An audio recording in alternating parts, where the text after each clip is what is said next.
Book 20, The Crown's Riddle, Chapter 25, A Sudden Shockwave. The hazy light of the blood sun seemed to cover the entire Lottie tribe with a layer of bloody gauze.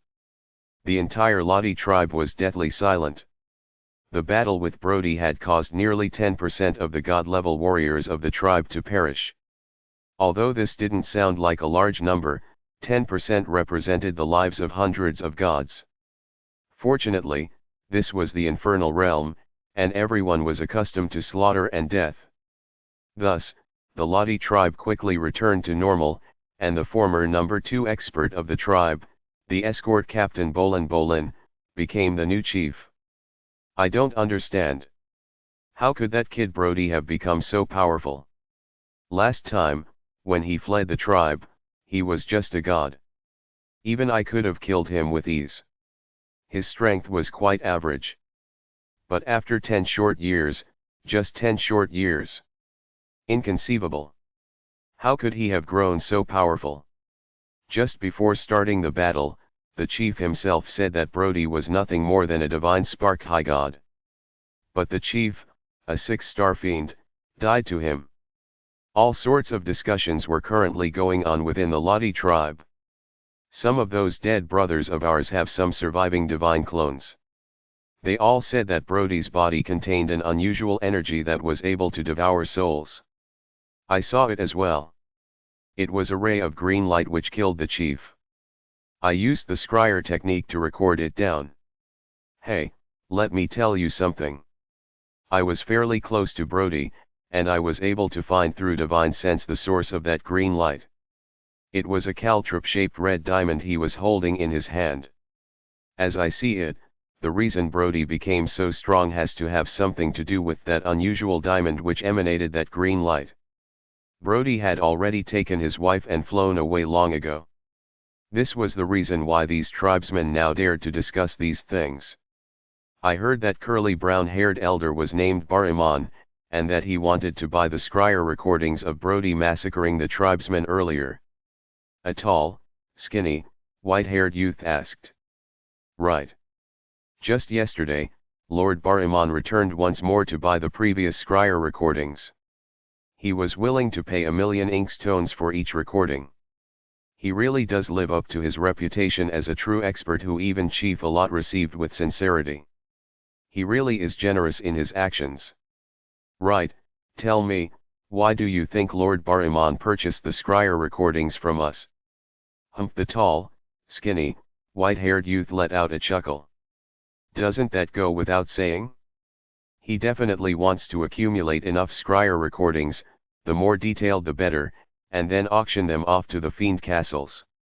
Brody, a high god who fused with a divine spark, while holding that unusual diamond, was able to kill a 6-star fiend. I've never heard of such a terrifying treasure. That diamond definitely is an incredible treasure. For Brody to have such power when wielding it, if it was a 7-star fiend or a lord prefect who had the treasure, how mighty would it be? As I see it, Lord Bariman wants to rely on this information to earn a huge fortune. Few idiots were able to become deities. The guesses of the tribesmen were correct.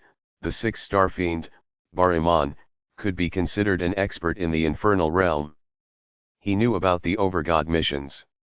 And he understood that this red diamond might be the legendary Overgod talisman, the red caltrop diamond. An Overgod talisman. What sort of treasure was this? But Bariman also knew that whether the Overgod mission was real or false was hard to say. Thus, Bariman collected as much detailed information as he could, totaling tens of scryer recordings, then offered them at a sky-high price to the fiend castle. In addition, he actually dared to guarantee that the red caltrop diamond which he, Bariman, had located, was as valuable as a sovereign artifact, even if it wasn't an Overgod talisman. The price was 1 trillion inkstones. This price, to the fiend castles, wasn't worth mentioning. But a fairly wealthy 7-star fiend's entire net worth might be only around 1 trillion inkstones or so. And what's more, it was uncertain as to whether or not the Overgod mission was even real. If he set a price which was too high, the Fiend Castle could simply send its own people to investigate independently. The deal was made. The Fiend Castle spent 1 trillion inkstones and purchased this intelligence report. The Fiend Castle's staff members verified the report, and then were convinced that the red caltrip diamond which emanated that green light was definitely a unique treasure. All of the Fiend Castles of the Infernal Realm thus received a copy of this report. The Redbud Continent. The third floor of a city's Fiend Castle. What sort of intelligence report do you need? The staff member behind the counter said calmly. Information regarding the Overgod mission. 10 million inkstones, right? A silver-haired, cyclopean youth said coldly while handing over 10 million inkstones and his fiend emblem. The intelligence agent behind the counter verified the fiend emblem. His attitude instantly became more respectful, and he immediately brought out a scroll and scryer recordings. After viewing the scryer recordings and the scroll, the silver-haired cyclopean youth turned and prepared to leave. But the staff member suddenly said, "Mr. Sigo, our Fiend Castle just received some information regarding the Overgod talisman, the red caltrip diamond. This information is absolutely real. The diamond mentioned by the report, even if not an Overgod talisman, is definitely a spiritual treasure comparable to a sovereign artifact." Oh! The silver-haired cyclopean youth turned his head suddenly. Either an Overgod talisman or a treasure comparable to a sovereign artifact. Right. The staff member nodded with complete confidence. This is absolutely true. What is the price of this report? The silver-haired cyclopean youth said coldly. To someone like you, Lord Sigo, the price isn't that high. Only 90 billion inkstones. The staff member said with a smile. This price caused the silver-haired cyclopean youth to frown as well. The Fiend Castle was quite clever in setting prices. 90 billion inkstones meant that the price was within the tens of billions. If they set the price at 100 billion, that would be on a different level and give people a different type of feeling. The report that they had purchased for 1 trillion inkstones would thus only have to be sold at 90 billion inkstones for 11 or 12 times in order for them to recoup their investment. Fine. The silver-haired cyclopean youth waved his hand and removed an interspatial ring, then tossed it over. There are 90 billion inkstones within this. Lord Sigo, please wait a moment. This sort of important report is being carried by the governor himself, who carries it with him. I will ask him to provide it. Please wait. The staff member was very courteous. Sigo was a 7-star fiend. Generally speaking, the intelligence agents would only recommend this sort of information to someone who reached the 6-star fiend or 7-star fiend level. Those who were too weak didn't have the money to buy information of this level. Moments later, the silver-haired cyclopean youth received the intelligence report. He flipped through the contents of it while also viewing the dozens of scryer recordings. Something which allows a high god who fused with divine sparks to defeat a 6-star fiend. The silver-haired cyclopean youth was shocked. He didn't hesitate at all, immediately flying out of the Fiend Castle at high speed. As a 7-star fiend, the silver-haired cyclopean youth instantly raised his speed to the highest limit as he flew towards the Muja continent. The Fiend Castles were spread throughout the Infernal Realm. The Infernal Realm had many experts, and quite a few of them were able to purchase this sort of information. Many of them, upon seeing the detailed contents of this report, began to converge towards the Muja continent. Unfortunately, the Infernal Realm was simply too vast. It would take too long for people from other continents to hurry to the Muja continent. But fortunately, the experts also traveled quite quickly. Jade Float Continent. Grey Seal City. Linley's group was leisurely wandering about the city. Afterwards, they habitually arrived at the third floor of the local Fiend Castle, and Linley once more purchased information regarding the Overgod talisman. Linley flipped through the intelligence report, then turned to leave. Lord Linley, I have another set of valuable information regarding the red caltrip diamond in specific. The intelligence agent said hurriedly. After having inspected Linley's fiend emblem, he already knew that Linley was a 7-star fiend. Oh, valuable information? Regarding the red caltrip diamond? Why did you separate it from the other related reports? Linley laughed as he looked at the intelligence agent. Boss, the Fiend Castle really knows how to make money. BB sighed. All businessmen are evil, you know. Yale chortled merrily. Yale had been the manager of the Dawson conglomerate, he knew quite a bit about business. The intelligence agent laughed awkwardly. Lord Linley, ordinary people aren't qualified to view this intelligence report, and the price we paid to acquire it was astronomical as well. We can't operate at a loss, you know. Our Fiend Castle has already verified the information in this report, and we are able to vouch that this red caltrip diamond, even if it isn't an Overgod talisman, is something comparable to a sovereign artifact. Oh! Linley's eyes lit up. Lord Linley, are you willing to buy it? The price isn't high, just 90 billion inkstones. The intelligence agent said hurriedly. 90 billion inkstones, to the current Linley, truly was nothing. It must be understood that even an ancient clan like Salomon and Nissus had hundreds of trillions of inkstones. And the price of a single drop of sovereigns might far surpass 100 trillion inkstones. In addition, although the four Divine Beasts clan which had previously spread its power throughout the Greater Plains had retreated from those plains, the wealth that they had acquired over the years hadn't declined. Their wealth was truly astronomical. As the number one expert of the current four Divine Beasts clan, Linley naturally wasn't treated stingily by the four Divine Beasts clan. They gave him with an interspatial ring filled with wealth. As to how much it held, Linley didn't even try to calculate it. To the current Linley, wealth didn't mean anything any longer. All right. I will buy this intelligence report. Linley nodded. Lord Linley, please wait momentarily. I will immediately go make the request of the Lord Governor. The intelligence agent was overjoyed, and he hurriedly left while speaking. Linley's group waited momentarily, and as they did, BB mentally spoke to Linley. Boss, the price the Fiend Castle requested is so high, and they hid the report in such a secretive manner. Do you think that the red caltrip diamond they found might really be the Overgod talisman? BB also knew that Linley was in possession of two of them. Possibly. Linley nodded. Although on the surface, he looked calm, in his heart, Linley was unable to repress his excitement and anticipation. I already have two of them and only lack a single one. Once the three come together, I can offer them to the Overgod of life and make a request.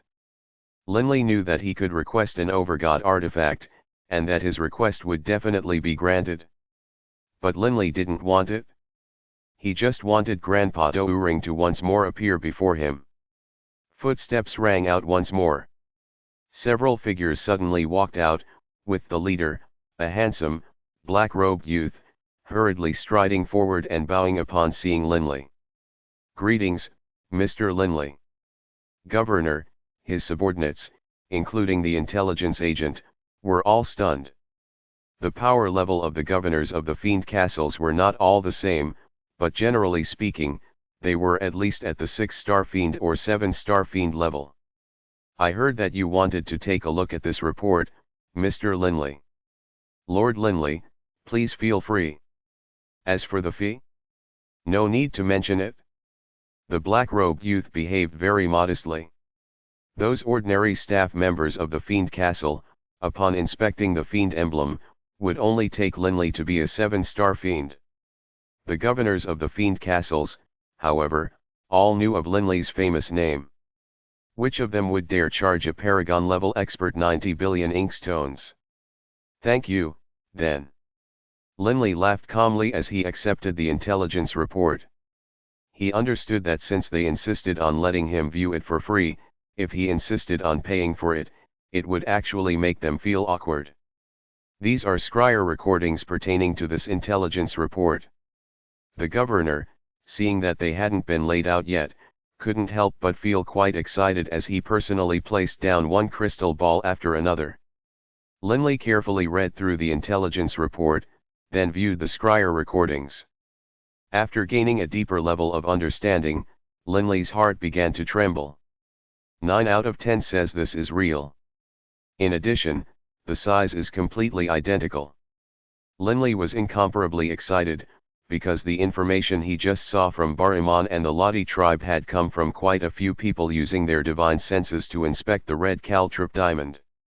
These people knew how large the diamond was, and so naturally they had described it. The size perfectly fits that caltrip-shaped indentation. And the power of it? When Linley thought about how he was going to acquire the third talisman and complete his task, he felt incomparably excited. Not good. Linley's heart trembled. If I manage to acquire all 3 Overgod artifacts and the Overgod shows himself, the sovereigns will definitely know the truth. Perhaps, in their rage, they might come to deal with me. Linley began to worry. "BB." Linley sent mentally. "Yes, boss." BB was startled. "Hurry up and lead everyone out from the Jade Float Continent's teleportation array. Return to the Yulon continent for now. Afterwards, ask Lord Beirut to help out and arrange for those family and friends of ours who are living in the Skirite Mountains to immediately return to the Yulon continent." Linley instructed solemnly. "Boss, what are you?" BB was shocked. "I'm just preparing against all possibilities. Given the status sovereigns have, they probably wouldn't be so shameless as to vent their anger against my family and friends, but I'm not willing to take that risk. Thus, it's best to plan things out early." Linley made his decision quite firmly. "After rescuing Grandpa Douring, I will immediately return to the Yulon continent. At worst, in the future, I'll just remain in the Yulon plane and never go to any of the higher planes or divine planes again." Book 20, The Crown's Riddle, Chapter 26, The Struggle. Sovereigns, vent their anger. BB, hearing Linley's words, understood how grave this was. "Boss, you are a soul mutate. There is no need for you to bring all of your divine clones to this battle." BB sent mentally. Linley, hearing this, immediately felt these words made sense. "That's true. I'll just bring my original body and divine wind clone. As for the other 3 divine clones, they will return to the Yulon plane." After becoming a soul mutate, each of Linley's clones were roughly on par with each other. Aside from his original body, which had a stronger will, his water, earth, and wind souls were on par, with his fire clone being weaker. In addition, since he was a soul mutate, his divine wind clone could also, for example, use earth-type divine power to attack. Linley only needed to bring his original body and 1 divine clone, and he would thus still be able to unleash his maximum power. "BB, give me that Godspark weapon you forged." Linley sent mentally.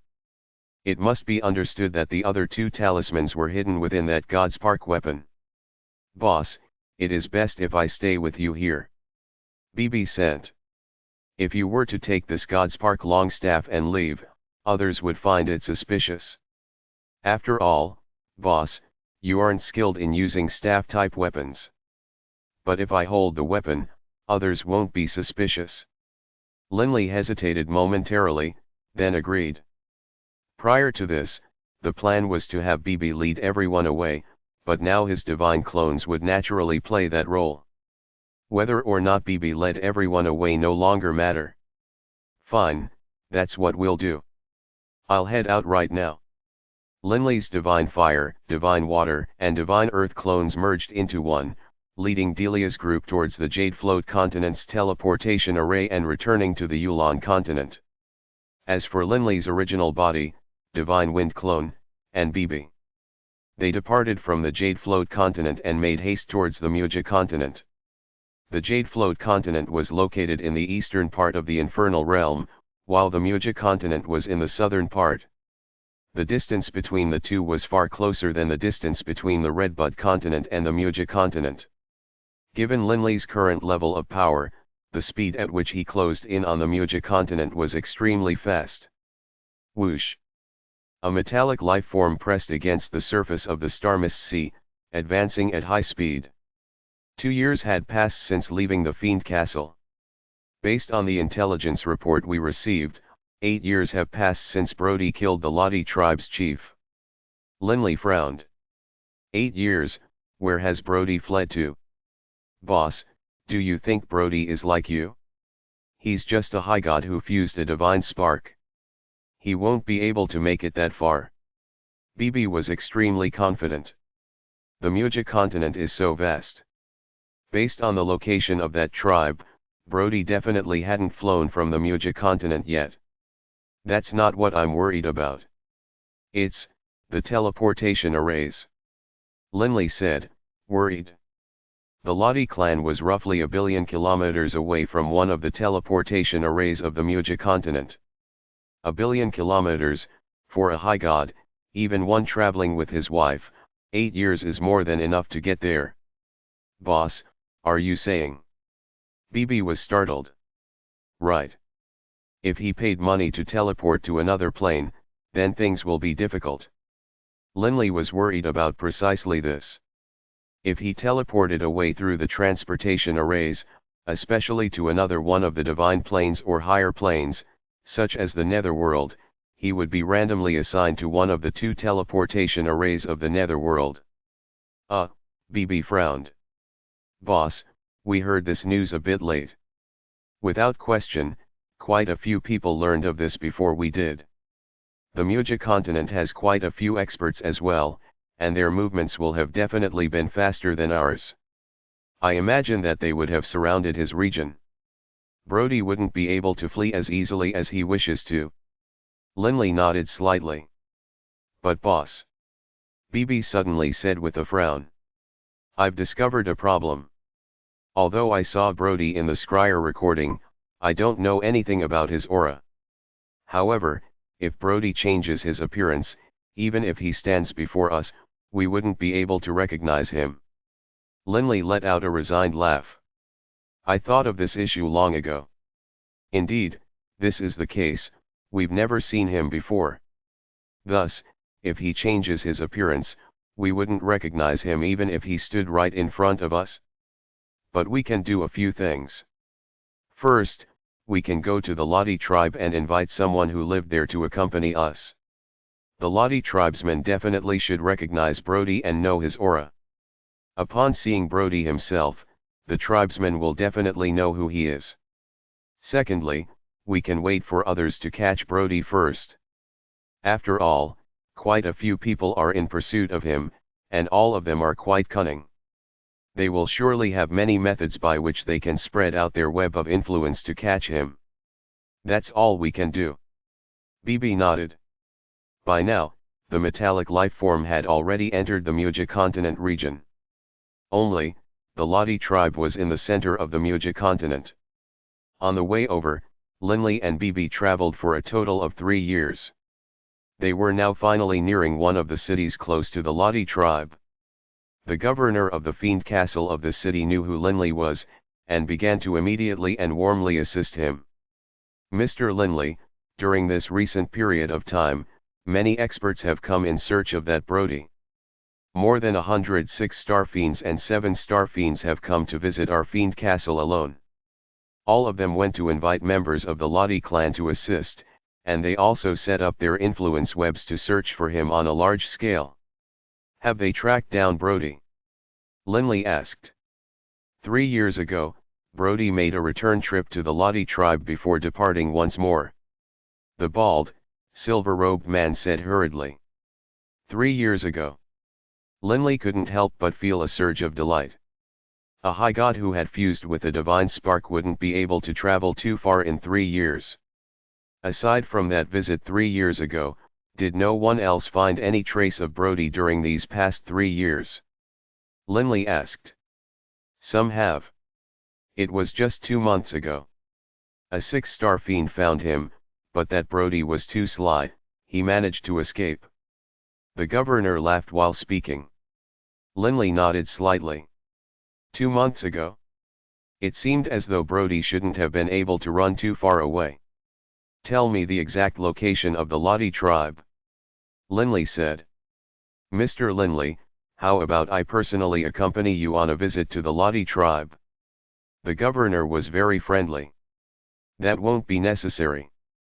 Linley laughed calmly. After learning the precise address, Linley and BB immediately made haste to the Lottie tribe. In recent years, the Lottie tribe had been visited quite a few times by 6 star fiends and 7 star fiends, who had invited tribesmen to accompany them for a very high price.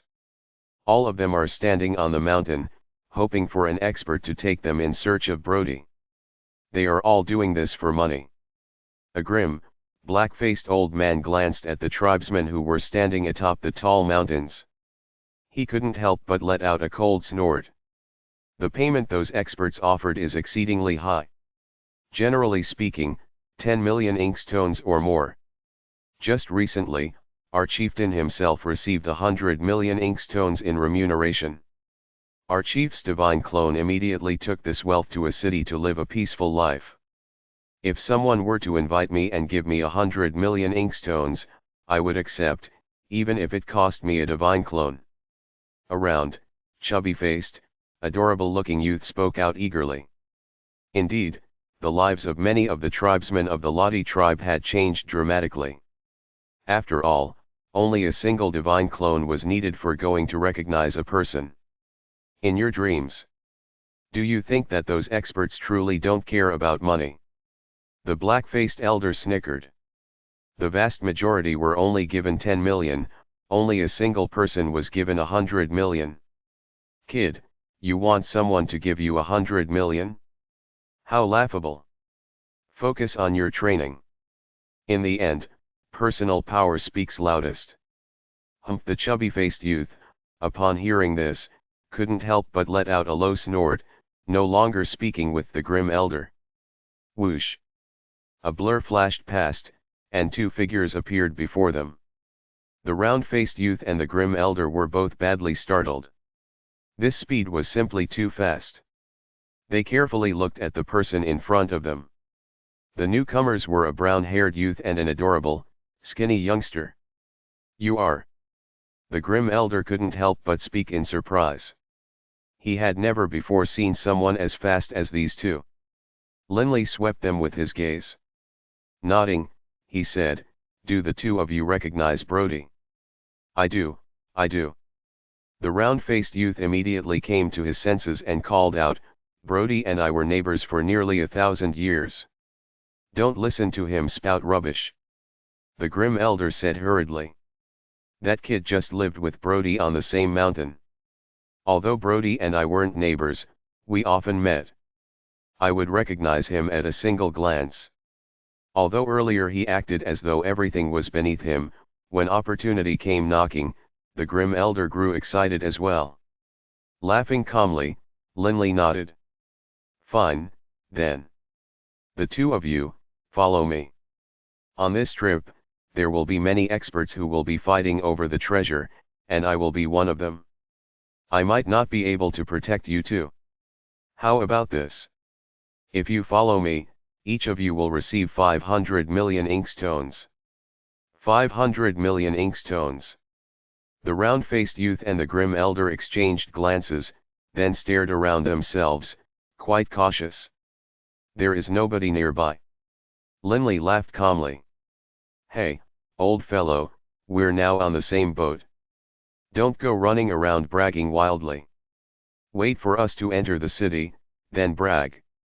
The round-faced youth sent mentally. "Don't worry about me. Worry about yourself." The grim elder said.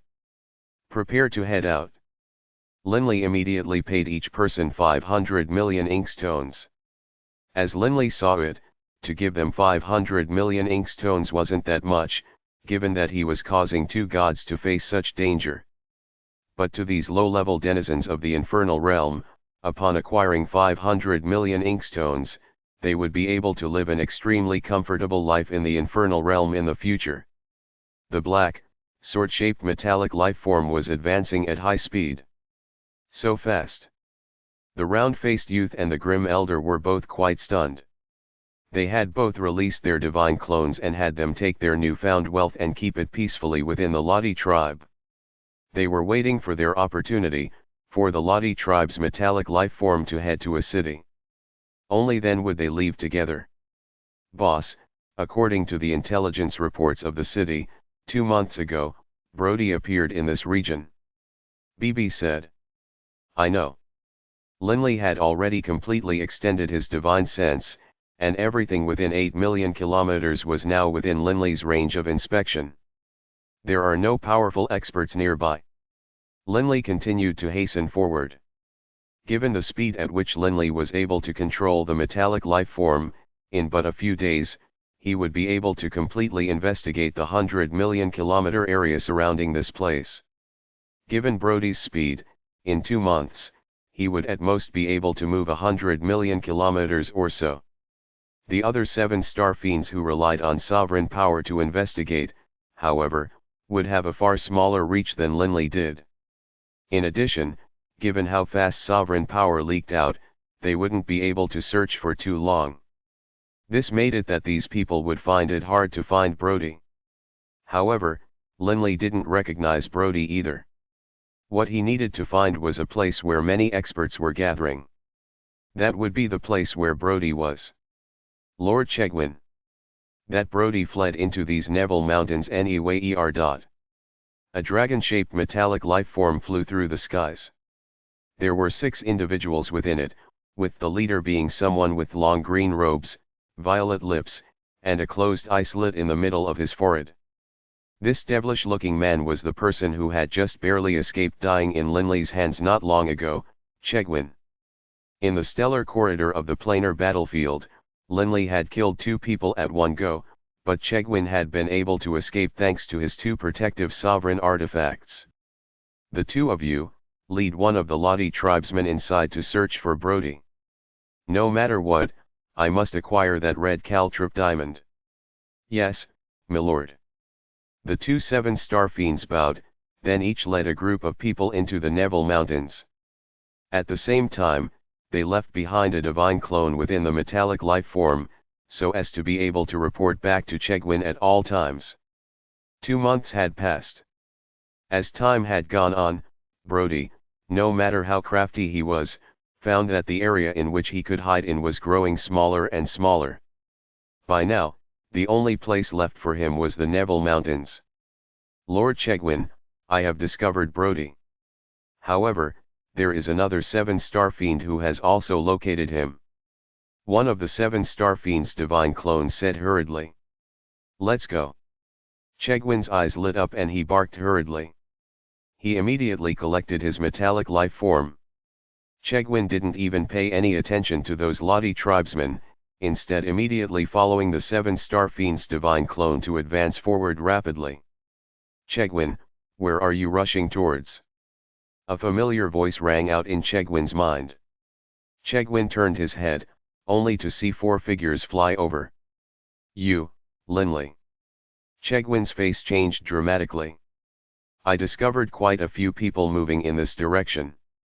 It seems as though that darkness element high god being chased is Brody. Linley laughed calmly. As soon as his divine sense had located Chegwin, he had immediately hurried over. Given Chegwin's power, he definitely had a chance to seize Brody. Unfortunately, Linley had arrived. Book 20, The Crown's Riddle, Chapter 27, The Critical Point. Lord Chegwin, the struggle going on up ahead for the red caltrip diamond is extremely tight. We need to go there right away. One of the 2 7-star fiends by Chegwin's side sent frantically to Chegwin. Shut your mouth. Chegwin sent back. Although these 2 7-star fiends were Chegwin's subordinates, they didn't participate in the last planar war. Chegwin hadn't told anyone about Linley either, and so these 2 didn't recognize him. I didn't expect that Linley would come as well. Chegwin began to worry. According to the intelligence reports regarding this red caltrip diamond, it is very likely that this is an Overgod talisman. Even if it isn't, it is a sovereign artifact level treasure. If I can acquire it, I would offer it to the chief sovereign. Perhaps the chief sovereign would think of a way to help me acquire a third sovereign artifact. The Overgod talisman was within his grasp. How could Chegwin bear to give it up? I didn't expect that you, Mr. Linley, would come as well. Chegwin laughed calmly. Might I ask what you have come here for, Mr. Linley? Recently, there has been much rumor regarding this red caltrip diamond treasure. I'm quite curious about it. Linley said with a calm laugh while flying forward. Chegwin. Let us travel together. It would be my honor. Chegwin wasn't impatient, instead opting to follow behind Linley. Chegwin had seen Linley's power, and he knew that if he were to fight against Linley head-on, Linley would be able to kill his subordinates with the flip of a hand. As for Chegwin himself, although he had a soul-protecting sovereign artifact and a defensive sovereign artifact, making it hard for even Linley to kill him, it wouldn't be too hard for Linley to drive him into chaotic space. Chegwin didn't have any divine clones located elsewhere. If he were to be driven into chaotic space, it would be hard for even a sovereign to locate him. After all, chaotic space was so boundlessly vast that it was comparable to nearly almost all of the other planes combined. How would a sovereign search for someone in such a vast expanse of space? The only way it could be done was if a divine clone accompanied the sovereign to point the sovereign in the correct direction. Lord Chegwin, the experts over there are more and more numerous. If you don't intervene, then Linley and I won't be able to hold on by ourselves. The 7 star fiends sent frantically. Don't be impatient. Chegwin sent back. Linley arrived. It won't be so easy for others to acquire the red caltrip diamond. Linley. Who is he? The 7 star fiends sent back while giving a glance at Chegwin. Chegwin had never mentioned Linley to him in the past. After all, the story was an embarrassing one for Chegwin. Why would he discuss it with his subordinates? A high god paragon. This was Chegwin's sole response. The 7 star fiend was badly frightened. As for Linley, he was puzzled. Chegwin is the emissary of the chief sovereign of light. Can it be that he is here because the chief sovereign of light has asked him to search for the Overgod talismans?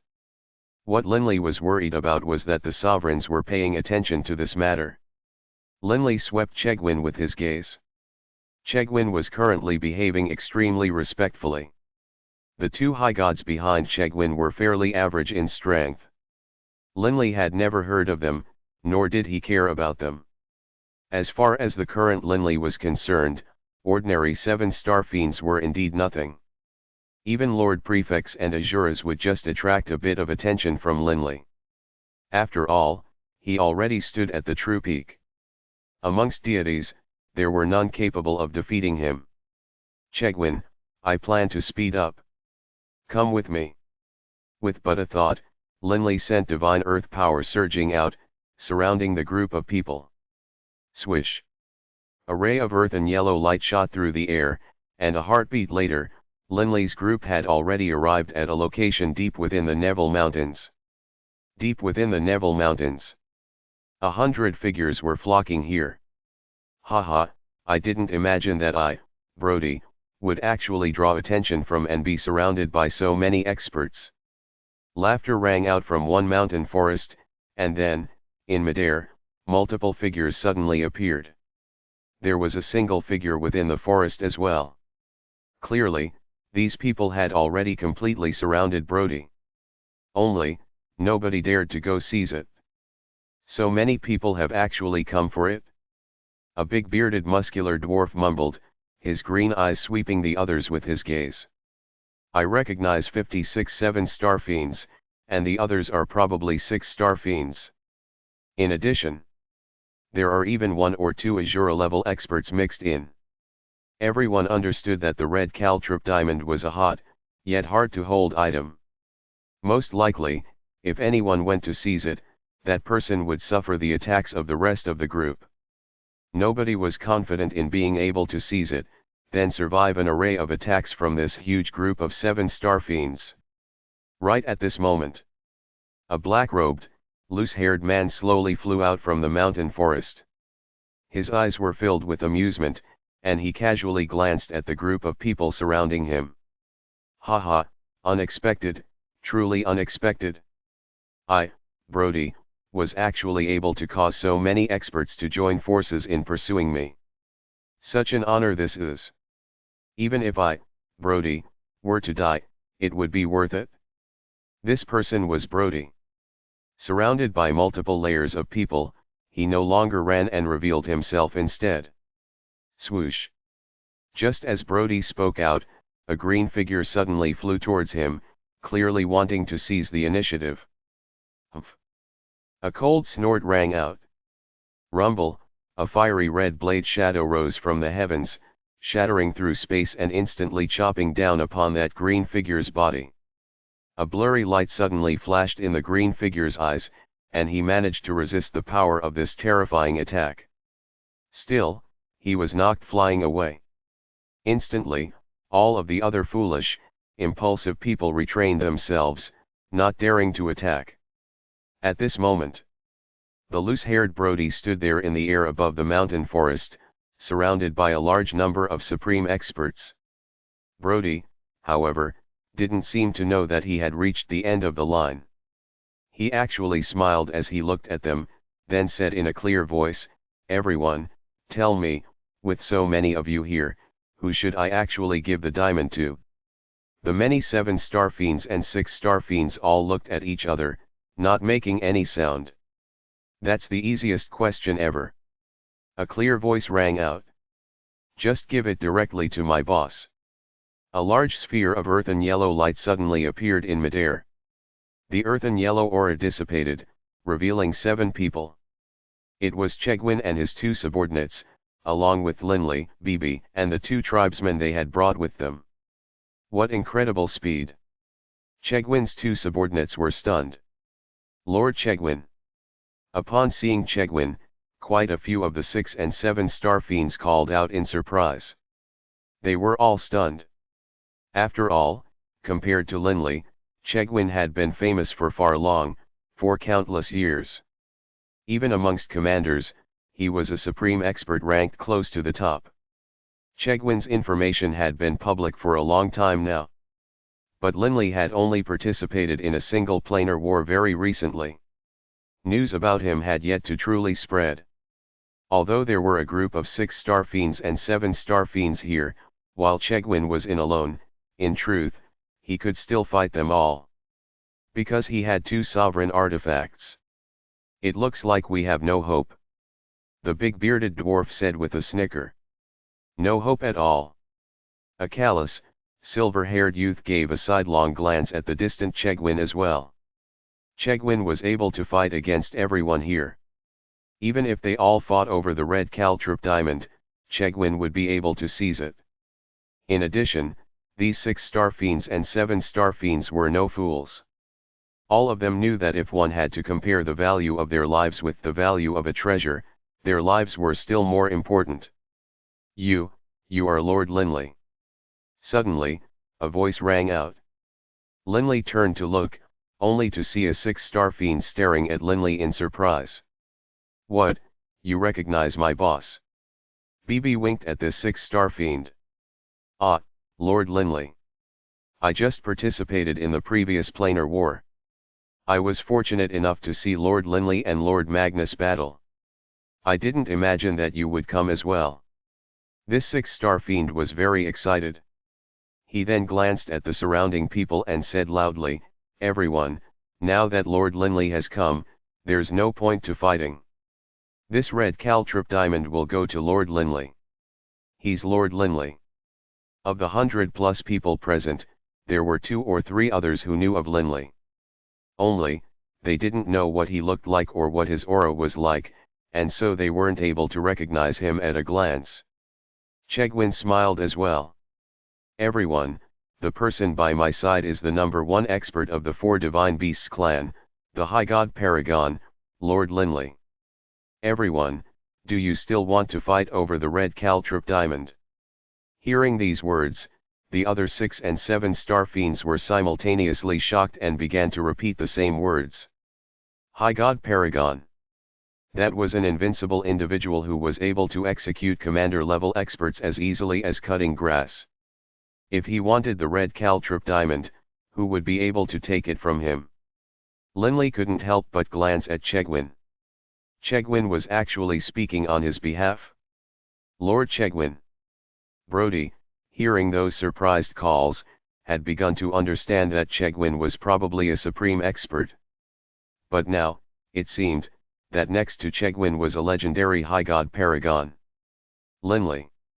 Brody gave Linley a close look. Brody, hand over the red caltrip diamond and offer it to Lord Linley. His lordship might spare your life. If you don't hand it over, immediately, a 7-star fiend who stood far above him snapped out in a cold voice. Shut your mouth, punk. Brody raised his head and bellowed angrily. You, the 7-star fiend was enraged. Humph. I don't give a damn if you are a 7-star fiend, a lord prefect, a sovereign's emissary, and even if you are a high god paragon, so what? Brody raised his head to stare at the surrounding area, then intentionally stared straight at Linley. Let me tell you this. The red caltrip diamond is in my interspatial ring. If you want to seize it, then I will crush it. An interspatial ring was being held between Brody's fingers. If he applied force to it, it would definitely shatter. Linley felt anxious. If Brody really does go berserk and breaks the interspatial ring, although the red caltrip diamond inside it won't be destroyed, it will be trapped into chaotic space. How will I then find it? Brody, don't be too hot-headed.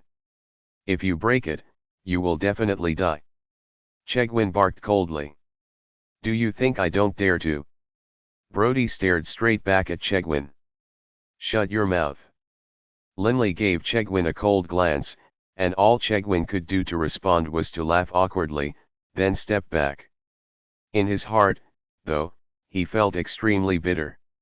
Linley, in turn, understood, Chegwin isn't able to acquire it for himself, so he probably actually wants Brody to destroy it so that I won't be able to acquire it either. All of you, listen up. Brody laughed smugly.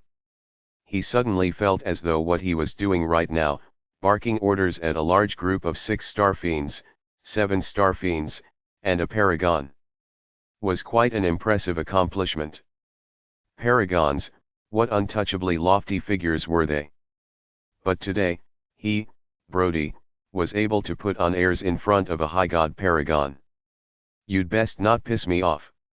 If you do, I'll shatter this interspatial ring, and none of you will be able to acquire it. Brody snickered. The 7-star fiends and 6-star fiends didn't dare to make a sound. They were afraid of angering Brody into shattering the ring, thus causing Linley, who would be angry at having lost a chance to acquire the red caltrip diamond, to vent his rage upon them. That would be terrible. Linley looked at Brody, then laughed. Brody, speak. What do you want in exchange for giving me this red caltrip diamond? Paragons really are paragons. You are so straightforward. Brody smiled. Simple. First of all, you need to guarantee my survival, and that I'll live to teleport through a transportation array and leave the Infernal Realm. Second, you need to give me tens of trillions of inkstones. I trust this sum isn't anything for a paragon like yourself. Third, you have to give me some sovereign's might. I don't need too much, just a few dozen drops. I need to stay alive as well. If you agree to my 3 conditions, I will give you this red caltrip diamond. Brody said it all in one breath. This was a price he felt was very, very high. Whoa! Instantly, deep breaths could be heard from everywhere.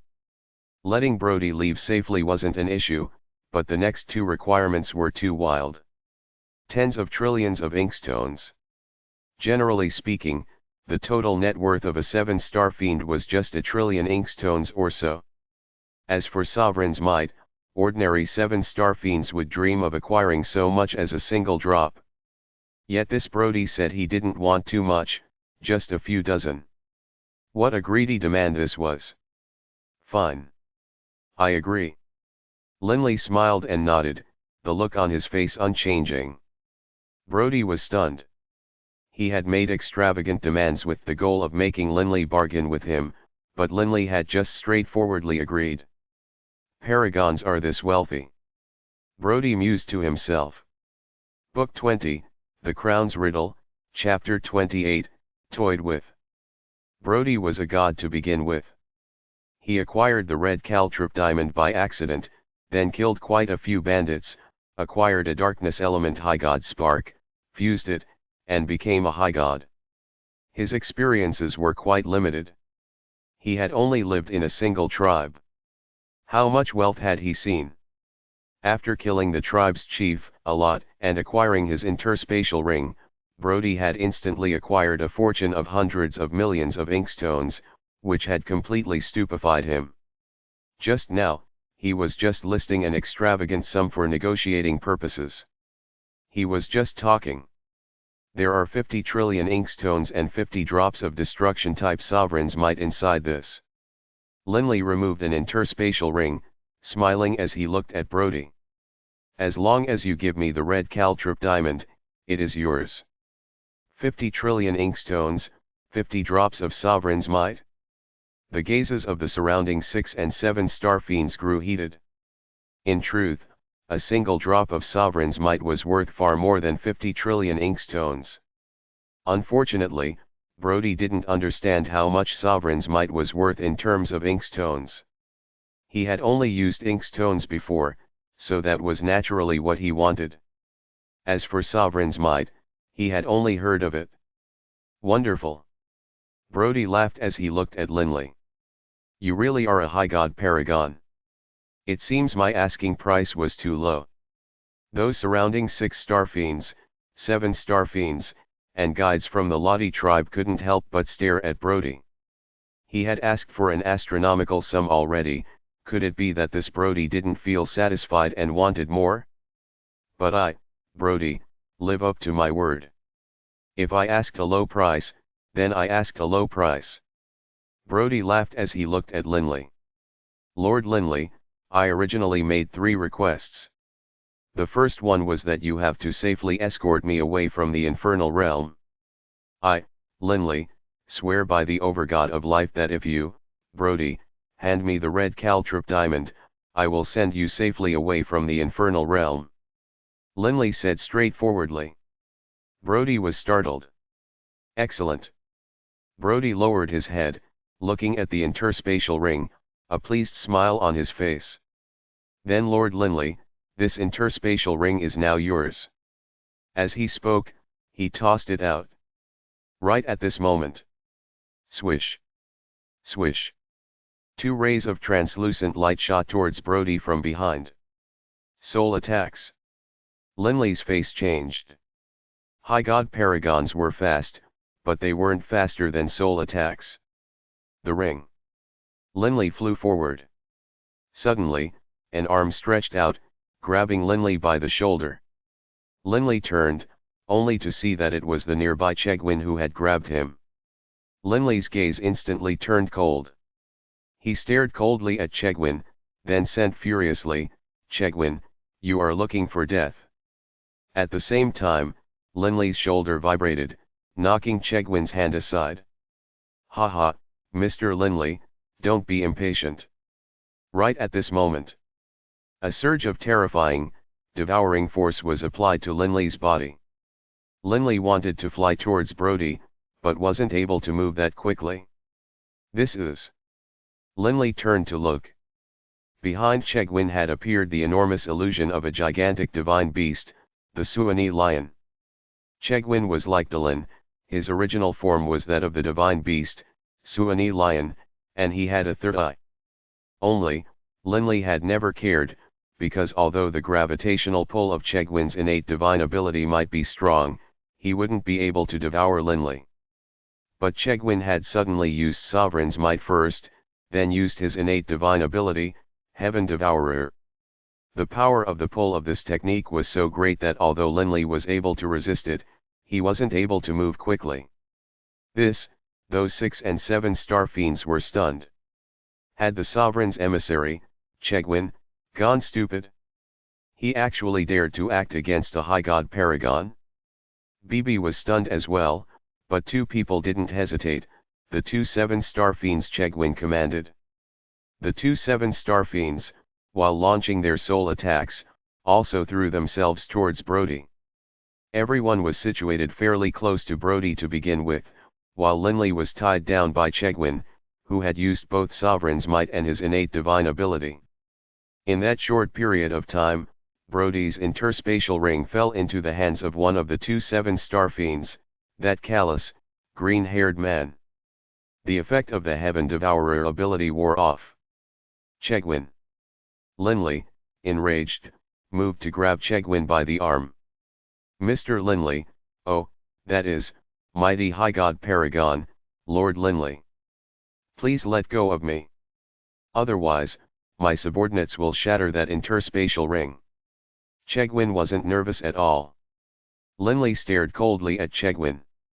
I have two sovereign artifacts. You won't be able to kill me. At most, you will drive me into chaotic space. Chegwin laughed calmly. Chegwin didn't fear Linley. Chegwin currently had leverage over Linley. If Linley were to attack, Chegwin's subordinates would immediately shatter the interspatial ring. Excellent. Linley began to laugh from rage. The red caltrip diamond did in fact impact Linley's mindset. In Linley's heart, this last talisman, the red caltrip diamond, represented the life of Linley's grandpa. Perhaps if it was something else, he would have mercilessly driven Chegwin into chaotic space and killed those two 7-star fiends. But for this, he was not. The air above the Neville Mountains. More than 100 experts were watching as Linley released Chegwin. Has Chegwin gone insane? He is offending a paragon. Can it be that Chegwin believes that in the future, the sovereign will always be protecting him? It would be impressive if a sovereign lowered himself to help defend against a deity even once. He can't always do that.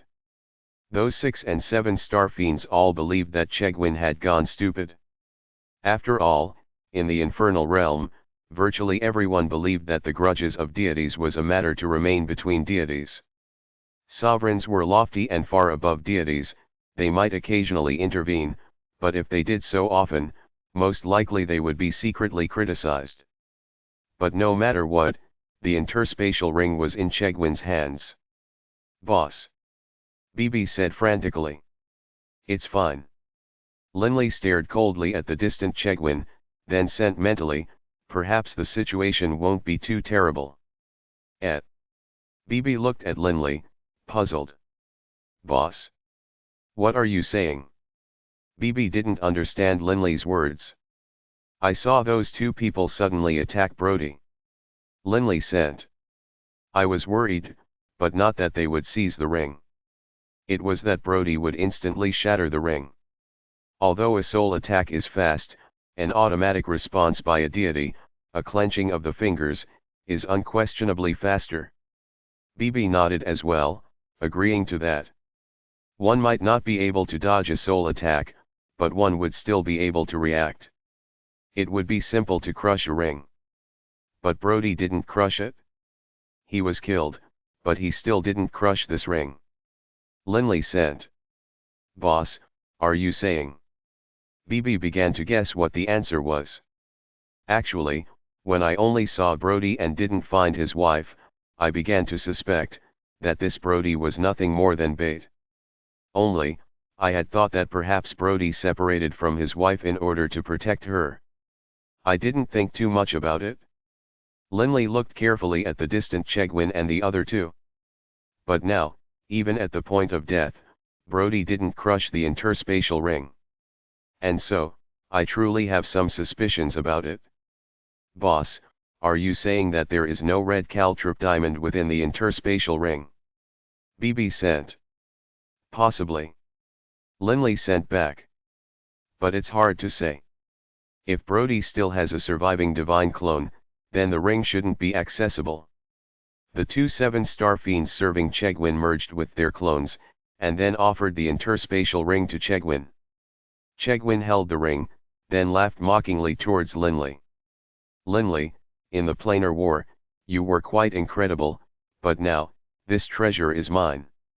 Although this was what Chegwin was saying, he felt puzzled as well. He couldn't help but glance at the corpse of Brody which lay in the mountain forest. This Brody actually didn't crush the ring before dying.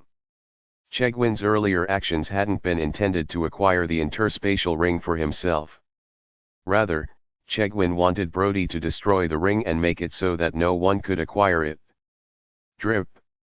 A drop of fresh blood fell down from Chegwin's finger, landing atop the interspatial ring. If the boss guessed accurately, then this Brody was just bait. He must have had other divine clones that fled, and so there's no way to open this interspatial ring. BB stared closely at it. Linley stared as well, and the surrounding 100 experts all watched as Chegwin bound it by blood. The drop of blood fell atop the interspatial ring. Under everyone's gaze, the blood slowly seeped into it, then was absorbed by it. What just happened? BB was shocked. Strange. Linley didn't understand.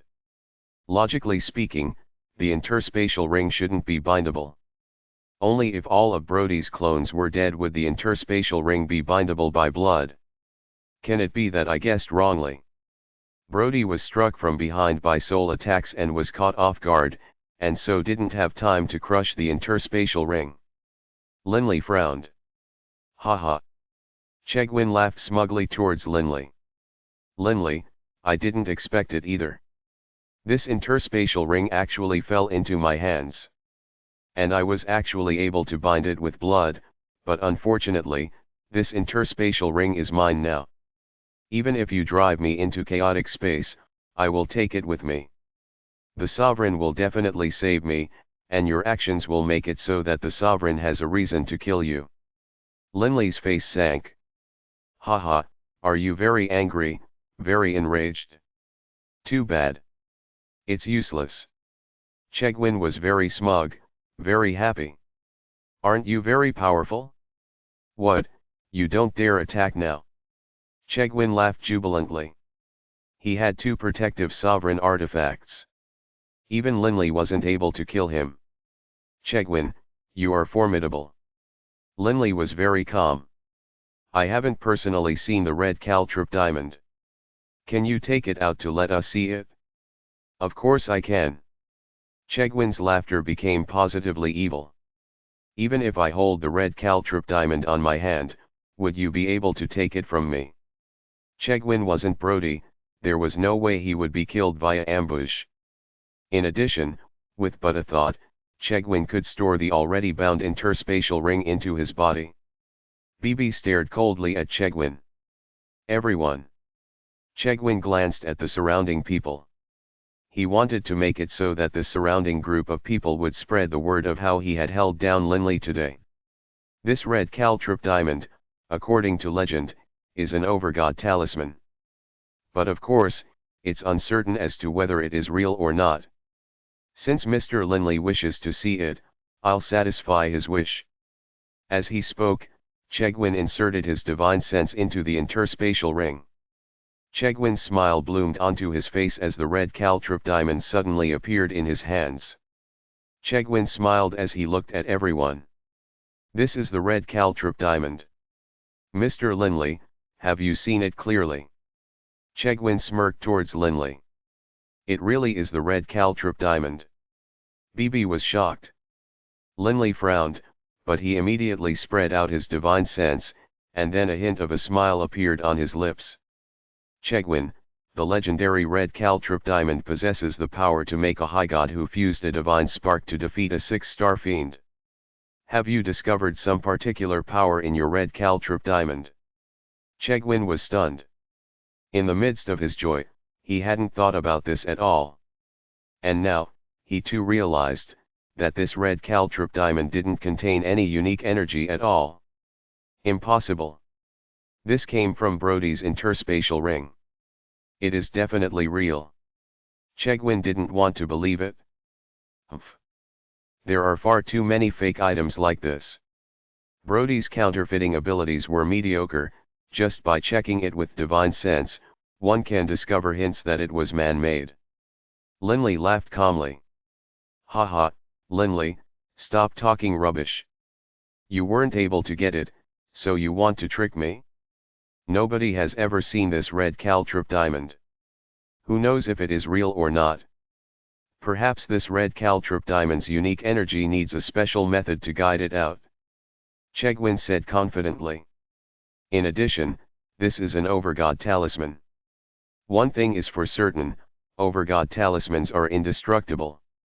Watch, see how tough it is. As he spoke, he applied a bit of force to it with his finger. He was just putting on a show, and didn't actually use much strength. Crack. The fragile red caltrip diamond shattered at that slight touch. It transformed into countless gemstone shards, falling to the ground. This, Chegwin was instantly stupefied, and he stared with round eyes.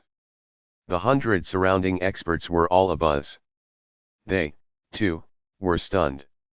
So the Brody they had surrounded and chased for so many years had actually produced a fake red caltrip diamond. It is actually fake. Can it be that there was no such treasure to begin with? Lord Chegwin did all that for nothing. These experts were all chatting amongst themselves. As they saw it, the news that the red caltrip diamond was fake was even more interesting than it would have been if it were real. Even if it was real, they wouldn't have been able to get it. But for it to have been fake, this was just priceless. Linley gave Chegwin a cold glance, then he turned to look at the round-faced youth by his side. He said, "Do you know how many divine clones this Brody had?" Although Brody hid his strength, I am certain that he definitely had more than one divine clone. The round-faced youth said with certainty. Linley nodded slightly. He glanced at the corpse of Brody on the ground. Linley had already noticed via divine sense that this Brody only had a single divine spark in his corpse. Brody has at least another divine clone somewhere else. In addition, it seems as though he intentionally did not destroy the interspatial ring before dying. This was because this interspatial ring was to be left by him to fool everyone here. Linley understood that most likely, Brody had never bound this interspatial ring by blood. That was the only explanation for why Chegwin was able to bind the ring with blood after the death of Brody's divine clone. Brody played an entire group of supreme experts for fools. Linley glanced at Brody's corpse below. And then he left behind an interspatial ring with a fake red caltrip diamond inside. Clearly, he wanted to use this method to mock this entire group. For a high god who fused with a divine spark to toy with so many people, impressively vicious. Linley sighed internally. It seems as though Brody wasn't quite willing to give up his red caltrip diamond treasure. Linley now completely understood what Brody had been thinking. This divine clone of his was nothing more than bait to attract the attention of many people.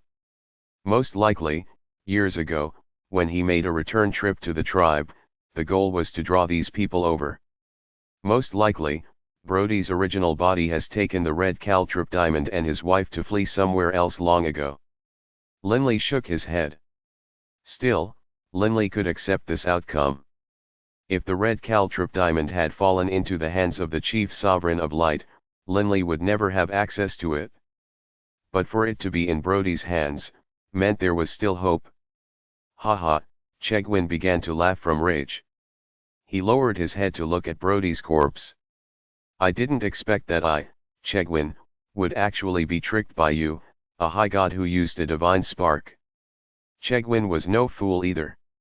Upon learning that the red caltrip diamond was fake, he immediately extrapolated quite a few things. Quite a few surrounding experts looked at Chegwin. For the sake of this red caltrip diamond, Chegwin had thoroughly offended Linley.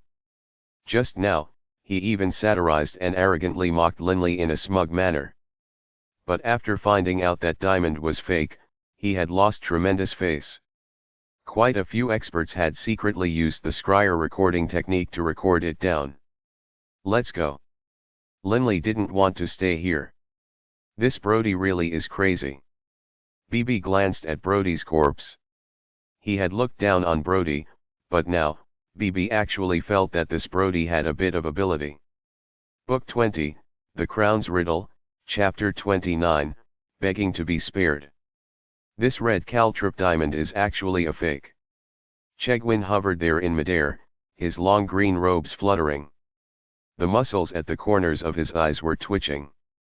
He couldn't help but lower his head to look at the corpse of Brody amidst the mountain forest's information, which the Fiend Castle guaranteed as being real, definitely wouldn't be fake. I made my own investigations as well, and the dwellers of the Lottie tribe had proof as well. Thus, the red caltrip diamond definitely was a treasure. Where is the real one, then? Chegwin had collected quite a bit of intelligence. Your lordship, Brody's corpse only had a single divine spark inside it. We investigated earlier. He had more than just a single divine clone. The true red caltrip diamond must have been taken away by his original body. A 7-star fiend standing behind Chegwin sent mentally to him. I know. Chegwin's eyes were filled with insidiousness as he let out a cold snort. Chegwin wasn't a fool. Of course he knew what Brody had schemed. The Infernal Realm had countless demigods and gods. For some of them to use divine sparks to become high gods was nothing. There were many deities who wanted to be dazzlingly glorious for a brief instant, even if it meant dying, so long as it was in an explosive manner. They didn't want to die silent, unknown deaths to bandits or in battles. Deaths of no value. Indeed, Brody's death had caused the many 7-star fiends here to all remember him. He produced a divine clone and toyed with an entire group of experts.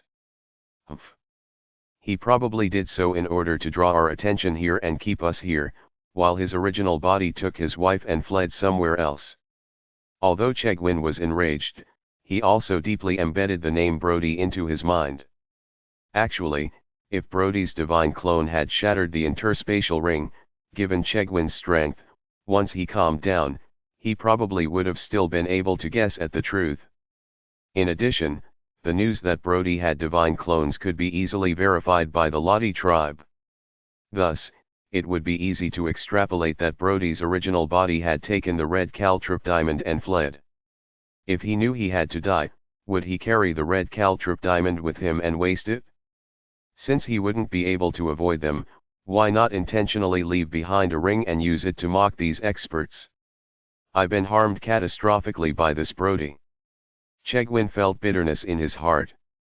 He couldn't help but glance at the distant Linley and BB. If I really did acquire the red caltrip diamond, then it wouldn't matter if I offended Linley. But I didn't.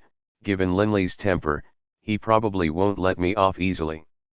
Previously, although Linley and Chegwin had some disputes in the planar battlefield, the main players on that stage were Linley and Magnus, with Chegwin and Oman just being supporting characters. Thus, prior to today, Linley didn't feel much of a grudge towards Chegwin, and couldn't be bothered to act mercilessly towards him. Chegwin understood this as well, which was why when he saw Linley, he didn't flee. But now, the situation was different. I mocked him directly and insulted him. What is he going to do? Chegwin felt nervous. He wanted to immediately flee, but right now, Linley and BB clearly weren't paying any attention to him. If he were to immediately flee, he would probably draw Linley's attention and be captured by Linley. Thus, Chegwin just stood there quietly, hoping Linley wouldn't pay attention to him. He would wait for Linley to leave. And just like that, Chegwin stealthily kept a watch on the distant Linley and BB. Not just Chegwin, all of the 100+ 6 and 7-star fiends were keeping a watch on Linley as well. They all wanted to know how Linley would take his revenge on Chegwin. Let's go. Linley's words caused Chegwin to feel overjoyed. Your lordship, those two are going to leave now. The two 7-star fiends were overjoyed as well. They, too, let out relieved sighs. Boss, we're going to leave, just like that. BB couldn't help but say. Oh, right. I almost forgot about something. Linley was about to leave, then smiled and turned and looked towards the distant Chegwin. BB, it's good that you reminded me. I might have forgotten about this, otherwise. BB, just now, who was it that said to me, if I have any ability, I can go ahead and try to drive him into chaotic space? BB, hearing this, let out an emotional sigh and explained cooperatively, boss, who else could it be? Of course it is our fearless, intrepid Mr. Chegwin. Aside from him, how many others would dare enter chaotic space? Linley and BB's question and answer session caused Chegwin's distant group of three to have changed looks on their faces. Flee. Chegwin instantly sent the mental message. Immediately, there in the skies above the Neville Mountains, Chegwin and the 2 7-star fiends serving him scattered in every which way at high speed. Swoosh. Multiple blurry, dreamlike figures flashed about in the skies, and then a single blurred form appeared next to Chegwin. With a bang, sound, Chegwin's fleeing body was brought to a halt, then knocked flying backwards. But then, in a flash, the blurred figure once more appeared in front of Chegwin. Mr. Chegwin, where are you planning to go? And without saying a single word. Linley's face still had that smile on it as he looked at Chegwin. But Chegwin saw the cold look in Linley's eyes. How could Linley let Chegwin off, given what Chegwin had just done? If he could let even something like that pass, where would Linley's face go? For example, sovereigns might not want to interfere in the matters of deities, but if a deity dared to mock a sovereign or interfere in a sovereign's important matters, or violate a sovereign's majesty in some manner, that sovereign probably wouldn't easily spare the violator either. Linley's status alone, as a supreme being amongst deities, made it so that he would not allow others to so easily insult him. Lord Linley. Chegwin forced out a smile. I was muddle-headed for a time. You aren't muddle-headed. Linley shook his head repeatedly. What were you muddle-headed about? You are quite intelligent. Didn't you say so yourself? Even if I drive you into chaotic space, the Almighty Sovereign of Light will intervene and rescue you. Chegwin's face turned ugly. The Chief Sovereign of Light, save him? That would be because he was holding the red caltrip diamond, supposedly an Overgod talisman. For the sake of a possible Overgod talisman, the Chief Sovereign of Light would intervene and expend tremendous efforts in chaotic space to save him. But if he didn't have the red caltrip diamond, the Chief Sovereign of Light wouldn't necessarily immediately go save him. What sort of status did a Chief Sovereign have? Perhaps, one day, when he was in the mood, he might go save Chegwin. But by then, perhaps 100 million years or 1 trillion years would have passed. Lord Linley, you have the exalted status of paragon. I'm not worthy of your anger. Chegwin said hurriedly. I, Chegwin, am willing to offer you, Lord Linley, all my wealth and all my sovereign's might. Lord Linley, please spare me this time. Chegwin looked hopefully at Linley. But Linley only looked back silently at Chegwin. Chegwin's heart clenched. Wealth. Sovereign's might? Tell me, do I lack for these things? Linley finally said. Lord Linley, what do you wish me to do? Just tell me. Chegwin said hurriedly. Chegwin no longer cared about his face. He knew very well, that he had no divine clones outside, and so once he became trapped in chaotic space, even if the Chief Sovereign of Light went to find him, given how enormous chaotic space was, how would the Chief Sovereign of Light locate him? The amount of effort needed would be very great. Would the Chief Sovereign of Light roam the endless tides of chaotic space for him? If he were a paragon, perhaps the Chief Sovereign might do so despite the exhaustion of it. But Chegwin wasn't yet qualified to make the Chief Sovereign do this for him yet. If I become trapped in chaotic space, I might be trapped there forever. Nobody would speak to me, and I wouldn't be able to see anyone else.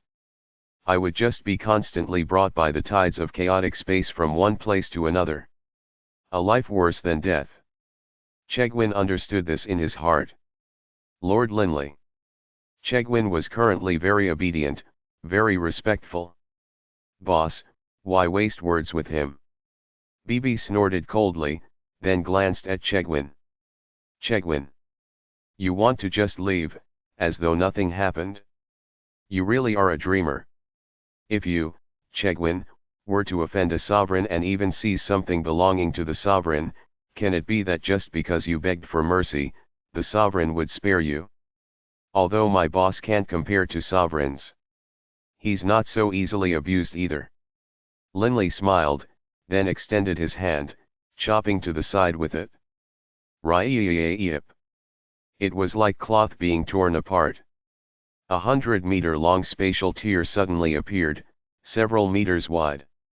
An astonishingly strong suction power filled the surrounding area. Linley, the chief sovereign won't spare you. Chegwin began to bellow as he moved to flee. Swish. Linley seemed to have teleported as he suddenly appeared and grabbed him by the neck. He tossed Chegwin backwards, casually, as though he were tossing an animal, sending Chegwin flying into the spatial rift. Chegwin bellowed with rage, "The chief sovereign won't spare you." His voice continued to echo in the area, but the astonishing spatial rift had already completely vanished. Linley glanced backwards. This Chegwin, if he didn't have sovereign artifacts protecting him, I would really want to kill him. Bibi said hatefully. Now that we've driven him into chaotic space, I imagine the chief sovereign of light will eventually go save him. Clearly, everything Chegwin had done had caused Bibi to be extremely unhappy. Saving him won't be that easy, unless he has a divine clone in the outside world. Linley glanced at the group of 6 and 7 star fiends who had stupefied looks on their faces. Then he said, "Bibi, there's no point staying here. Let's go back." "Oh, let's send those two back first." Linley and Bibi immediately led the round-faced youth and the grim-looking elder onto their metallic lifeform and left. In midair, 100+ experts and members of the Lottie tribe sighed in amazement at what they had seen. How truly powerful. That is what a high god paragon is like. With a casual swipe of the hand, without using any sovereign's might, he was able to create such a terrifying spatial tier. When will my material attack be a tenth the strength of Lord Linley's? Supposedly, that Chegwin is comparable in strength to the 108 Azuras of our Infernal Realm, and would be ranked amongst the more powerful ones. Chegwin alone was more than enough to slaughter all of us, but in front of Lord Linley, did you see that? Chegwin was like an infant. When he was grabbed, he wasn't able to resist at all. With a casual toss, he was thrown into that spatial tier. This Lord Linley, he's too strong. Earlier, Chegwin was behaving so arrogantly. Haha. That's what he gets. He deserved it. He should have thought about his own status. For someone like him to offend Lord Linley. Isn't that like delivering a sheep to the mouth of a tiger? He was looking for death. In the eyes of this group of experts of the Infernal Realm, it was only reasonable for Linley to teach a lesson to and punish Chegwin in such a manner. If Linley hadn't done so, he would have actually been questioned by people behind his back. Linley's group wanted to locate Brody's divine clone's whereabouts, but there was no way to do so. The most likely possibility was that Brody had left through a teleportation array. There was no need for someone to record his name or other information when using the array, and each year, there were many people in the Infernal Realm who, for the purposes of trade or something else, would travel through a teleportation array. How would they search for him? In addition, Linley wasn't qualified to search for him, because the soldiers who were in command over and guarded over the teleportation arrays belonged to the sovereigns. The Divine Light Plane. The God's Jail Sea. Rustle. Countless waves of deep blue sea water lapped forward. As the number 1 sea of the Divine Light Plane, the God's Jail Sea was vast and deep. Deep within it, there was dazzling number of islands, scattered like stars in the skies. In the air above the sea, there were currently 2 figures battling against each other, causing space to constantly shatter. Skriak. An illusory phantom of an enormous fire phoenix that was thousands of meters long had suddenly appeared behind a short red-haired man. And then, the red dot at the center of the man's forehead suddenly lit up, and a red ray of light shot out, instantly piercing through the skies and shooting towards the long-haired, black-robed man in front of him. The black-robed man let out a growl, and then layers of watery curtains appeared around him. Clash! The watery curtains were pierced through, and then the red light entered the black-robed man's body. The black-robed man's body trembled, then he spat out a mouthful of blood. Blunnerbuletin Lun'er, let's just stop it here. The black-robed man said hastily. In terms of speed, he was inferior to the man in front of him. Someone fast could flee from a stronger opponent, but someone slow had no choice but to just take more blows and beg for mercy. In your dreams. The red-haired man let out an angry snort, the fiery red sickle in his hand chopping down slowly. Ryeyeyep. A tear in space formed yet again. But right at this moment. Whoosh! A green blur suddenly shot out from the spatial tear, and it flew straight towards the red-haired man. The red-haired man was shocked. Something flew out from the spatial tear? There's something that can survive, undamaged, in chaotic space. The red-haired man couldn't help but reach out to grab it. A green piece of paper thus appeared in his hands. Book 20, The Crown's Riddle, Chapter 30, Overgod Decree. When the fiery-haired man swept the green piece of paper with his gaze, his face immediately changed dramatically. The black-robed man, seeing the situation, immediately flew away, fleeing at high speed. Just count yourself lucky this time. The fiery-haired man glanced at the black-robed man, but his face was still filled with an excited smile. This is an Overgod decree. The fiery-haired man stroked the Overgod decree. He could sense that this green paper contained an unusual aura, and he couldn't help but feel wildly overjoyed.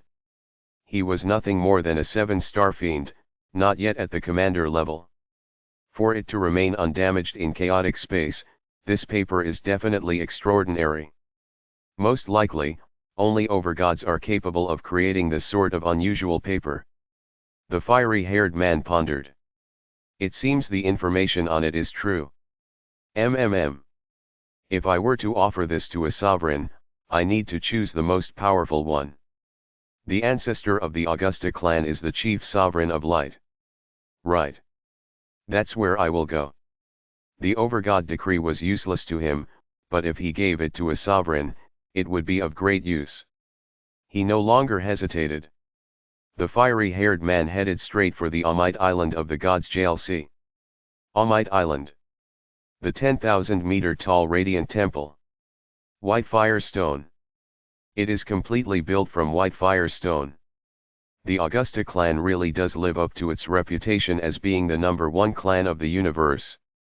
This temple alone is a priceless treasure. The fiery-haired Blunner sighed in amazement as he viewed the heart of the Amite Island, the radiant temple. The warriors of the Augusta clan were leading the way from the side. Blunner, once you enter the radiant temple, don't look around everywhere. There are quite a few major figures who live within the temple. If you irritate one of them, they might kill you. A nearby silver-haired warrior guard said in a low voice. Also, you said you have an important treasure to offer the patriarch that you need to personally offer. If you deceive the patriarch, you will be doomed. In the Augusta clan, there were a good number of Lord Prefect and Commander level experts. As for 7-star fiends, it had many. Even the 4 Divine Beasts clan, during its most flourishing era, had 200 or 300 7-star fiend level elders. But the Augusta clan was on a level higher than even the 4 Divine Beasts clan. After all, aside from clan experts, they also had many associated experts.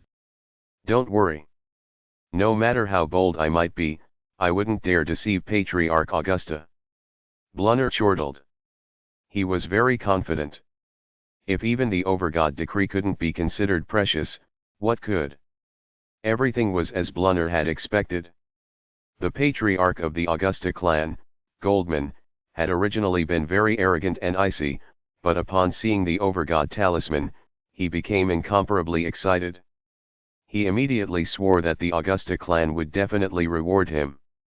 While doing so, Patriarch Goldman immediately burned a piece of paper covered with unusual magic runes, notifying the chief sovereign. Remember, in a short while, make no sound. When the chief sovereign lets you speak, speak. Also, while kneeling, don't raise your head to stare at the chief sovereign. After burning the runed paper, Goldman hurriedly began to give instructions. Yes, your lordship. Blunner was both nervous and excited. This was his first time seeing a sovereign. Right at this time, rays of powerful light-type sovereign power appeared within the main hall of the Radiant Temple. The solidifying light-type sovereign power quickly condensed into a human shape, then transformed into a person. This person was dressed in loose white robes which were covered with gold patterns. Sovereign. Blunner immediately knelt down, pressing his forehead against the ground in a very respectful manner. Father. Patriarch Goldman just bowed in respect. Goldman, is there something you need? A warm, clear voice rang out. Is the speaker a sovereign? What does the sovereign look like? Blunner felt very nervous as he constantly pondered. Goldman just looked respectfully at his father. The chief sovereign of light was tall and strong. His loose white robes only revealed his musculature, and his long, golden hair seemed as dazzling as the sun. His skin was extremely white, almost crystalline, and jade-like. He had no facial hair. His lower jaw was completely slick, but his eyebrows were as golden as his hair. Golden eyebrows dropped down from his temples. The chief sovereign of light's gaze was as warm and soft as jade, seemingly quite gentle. But just by standing there, he gave others the feeling that they were facing the universe itself. Father, this is Blunner. He wishes to offer to a treasure. When I saw this treasure, I immediately summoned you, Father. Goldman produced that green sheet of paper. This sheet of paper should be the Overgod decree. Overgod decree. The formerly soft, mild gaze of the chief sovereign of light instantly sharpened. They focused upon that green paper like two sharp arrows. Clash, clash.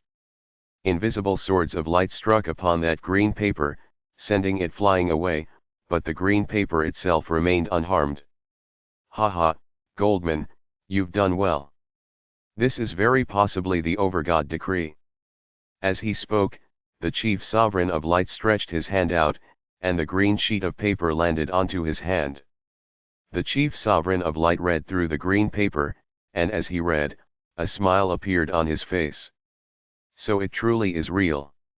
The chief sovereign of light had seen Overgod decrees several times before.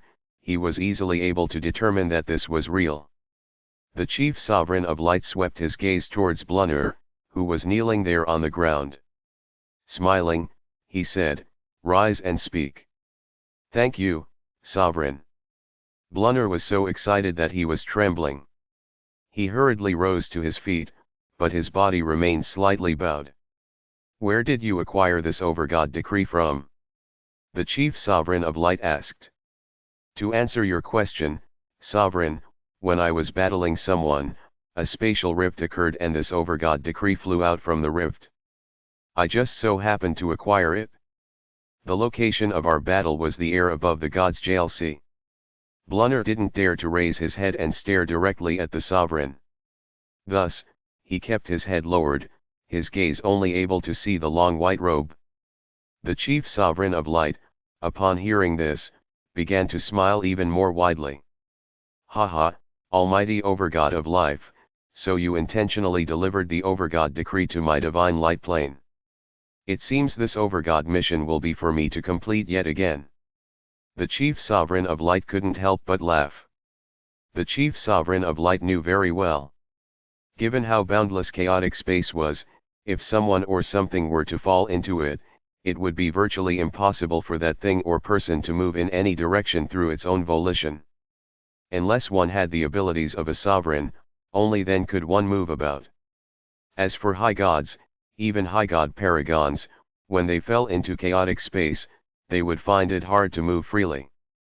Since that was the case, it would be extremely difficult for them to once more draw close to the edges of a plane. Even if they drew near, how could they be so lucky as to appear right next to a spatial rift? Thus, normally speaking, when supreme experts were exiled into it, even if 1,000,000,000,000 years passed, they still probably wouldn't be able to escape.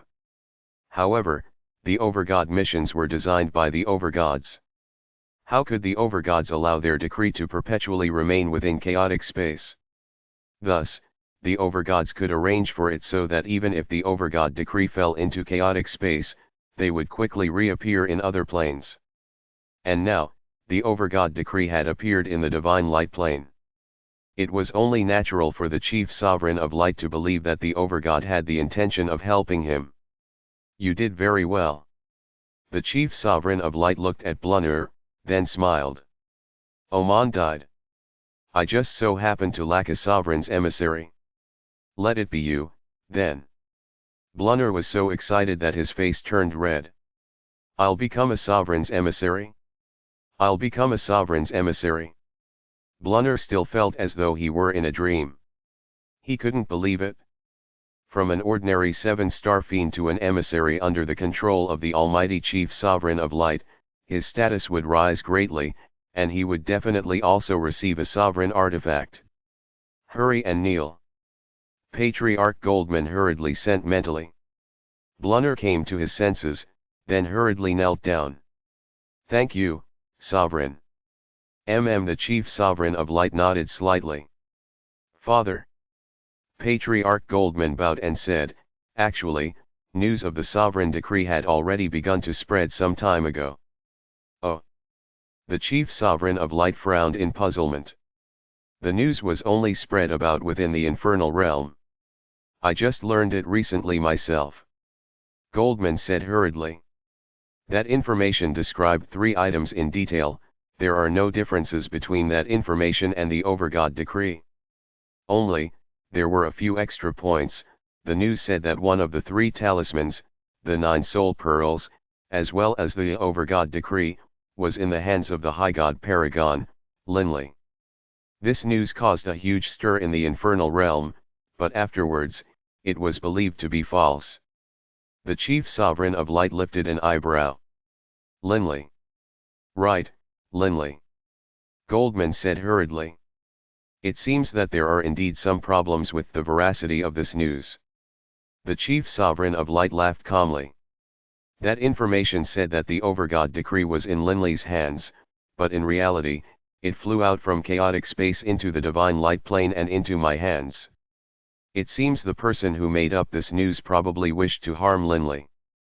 But Goldman said hurriedly, Father, I, on the other hand, believe that it is very possible that the Overgod decree was in Linley's hands, but he created a spatial rift and intentionally threw it into chaotic space.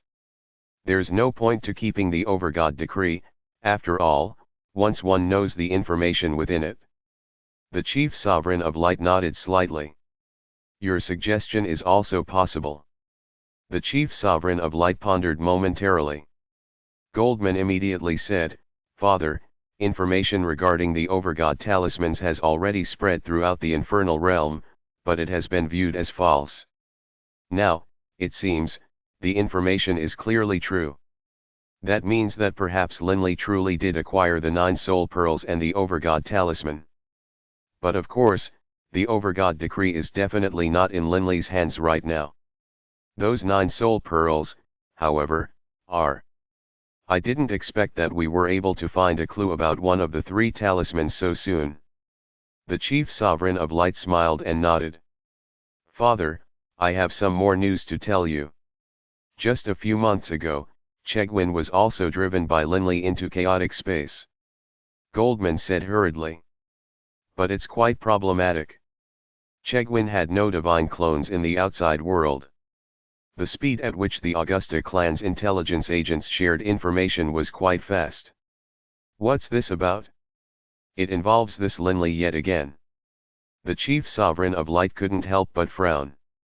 It involves the 3rd talisman, the red caltrip diamond. Goldman said hurriedly. Oh, yet another item. The chief sovereign of light grew intrigued. He didn't care about Chegwin's life or death, but all three of the talismans were of interest to him. Although Chegwin seized the red caltrip diamond, even at the cost of angering Linley, it was discovered that the red caltrip diamond was a fake one. Because Chegwin had offended him, Linley, in his anger, exiled Chegwin into chaotic space. Goldman said hurriedly. Oh. The chief sovereign of light couldn't be bothered to care about that. Sovereigns wouldn't casually interfere in the battles of deities. Goldman, what sort of a person is Linley? The chief sovereign of light suddenly asked. Goldman immediately said, Father, Linley can be considered a genius. He is also the #1 expert of the Four Divine Beasts clan. Soon after becoming famous in the Infernal Realm, he entered the planar battlefield. He was nearly killed by Magnus, but Linley made a breakthrough at the border between life and death and became a paragon. During the final battle of the planar war, he actually exiled Magnus into chaotic space. In addition, Linley is on extremely good terms with Beirut. One of Beirut's descendants, Bibi, is as close to Linley as a true brother. On good terms with Beirut.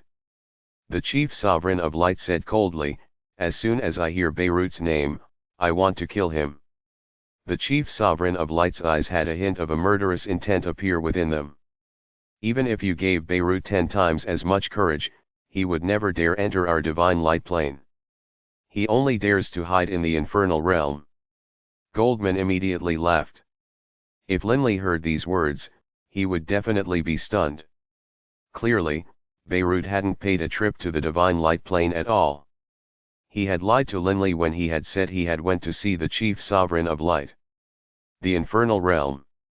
It's been quite a while since I've gone there. The chief sovereign of light immediately prepared to leave. Father.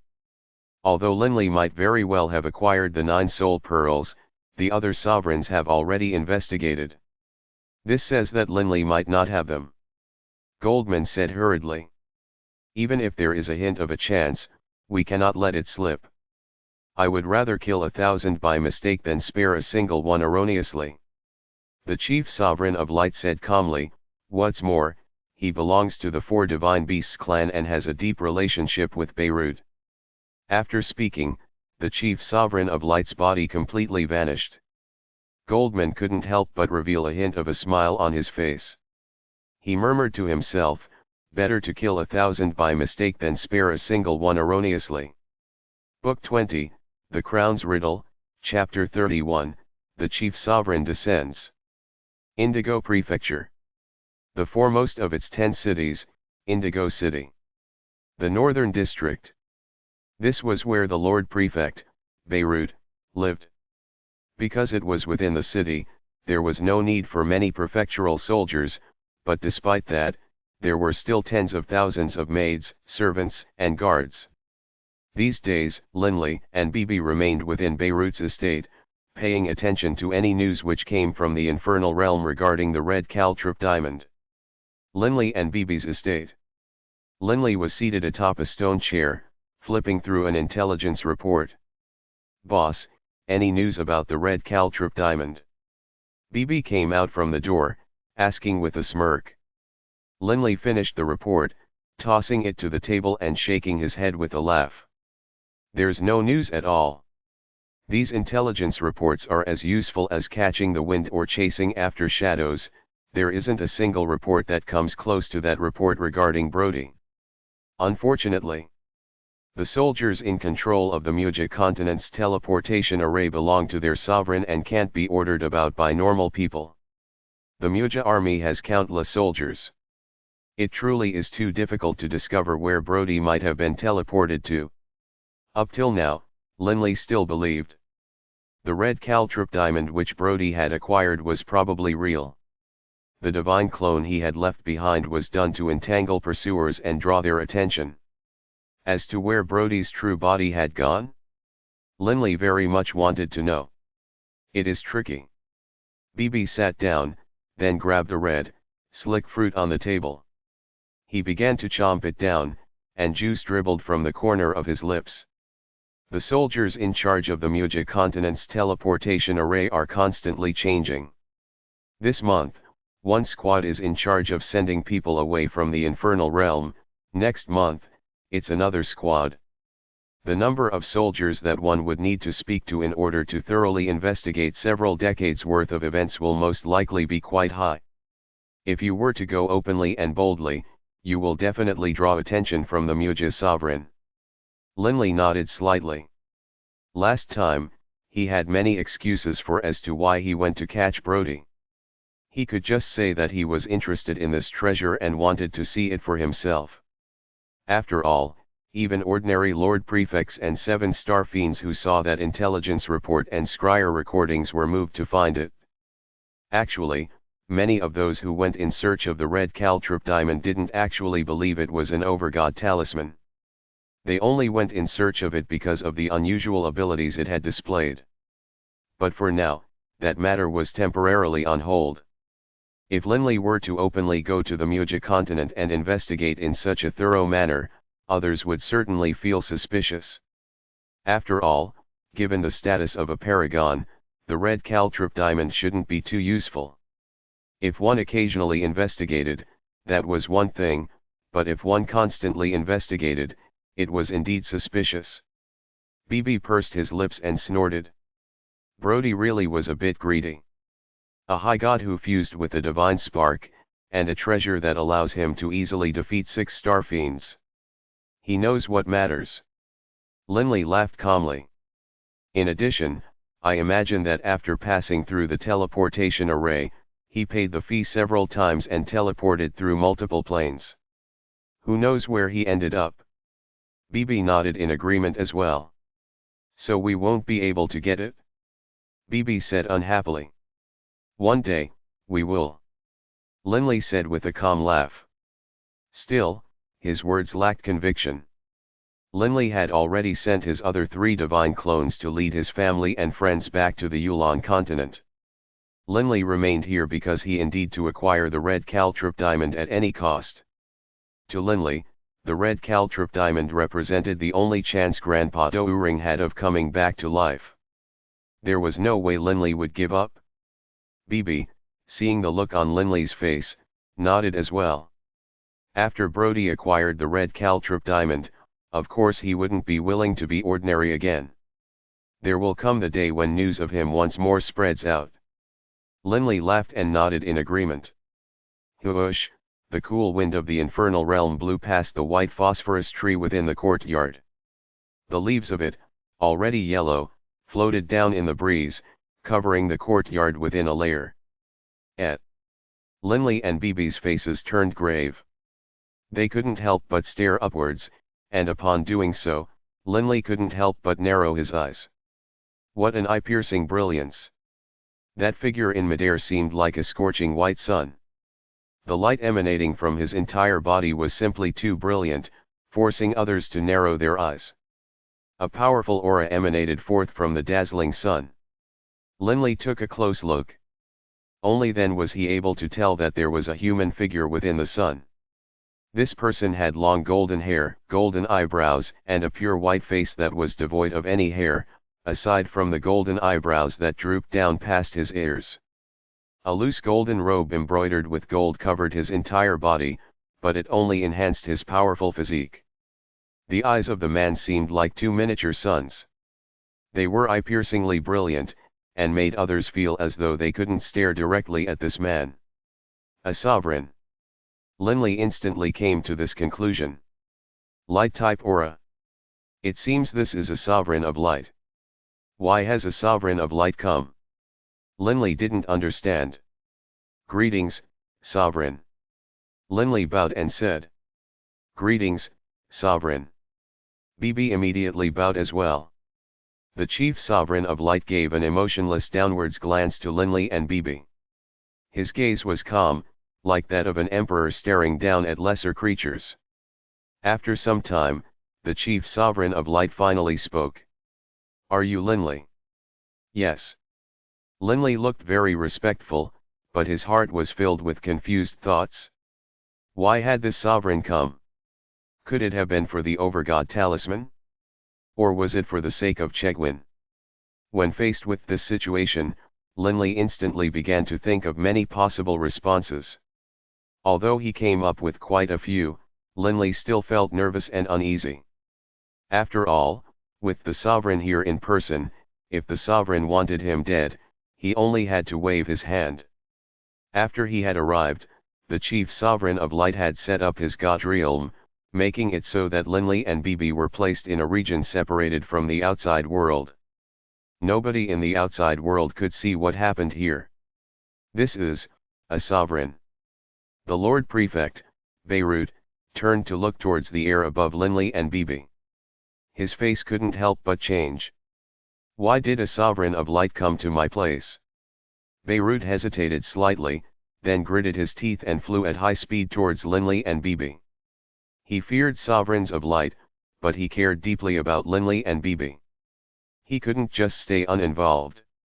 Linley was currently speaking with the chief sovereign of light, who hovered there in the air.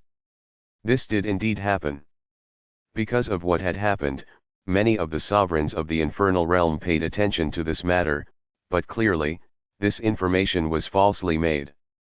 I have no 9 soul pearls, nor do I have an Overgod decree. Linley raised his head and looked at the chief sovereign of light as he spoke calmly. The chief sovereign of light's glowing gaze expanded, making it so that Linley couldn't help but feel his eyes hurt as he stared upwards. Linley, I give you one chance. Hand over the 9 soul pearls. Otherwise, die. The chief sovereign of light said calmly. Linley felt shocked. Why is the chief sovereign of light so certain that I hold the 9 soul pearls? No, only Bibi, Oliver's family, and Molda knows this for sure. Molda died long ago, and Olivier has returned to the Yulon continent. There shouldn't be any problems. Sovereign, I truly don't understand. Linley raised his head, pretending to speak in anger.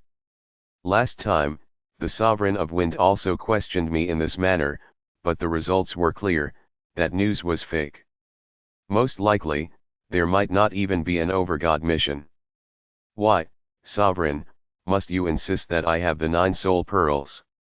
Right at this moment, a violent ripple emanated from the surrounding area. Someone was passing through the sovereign's god realm, entering within. HRM. The chief sovereign of light turned to look. Whoosh.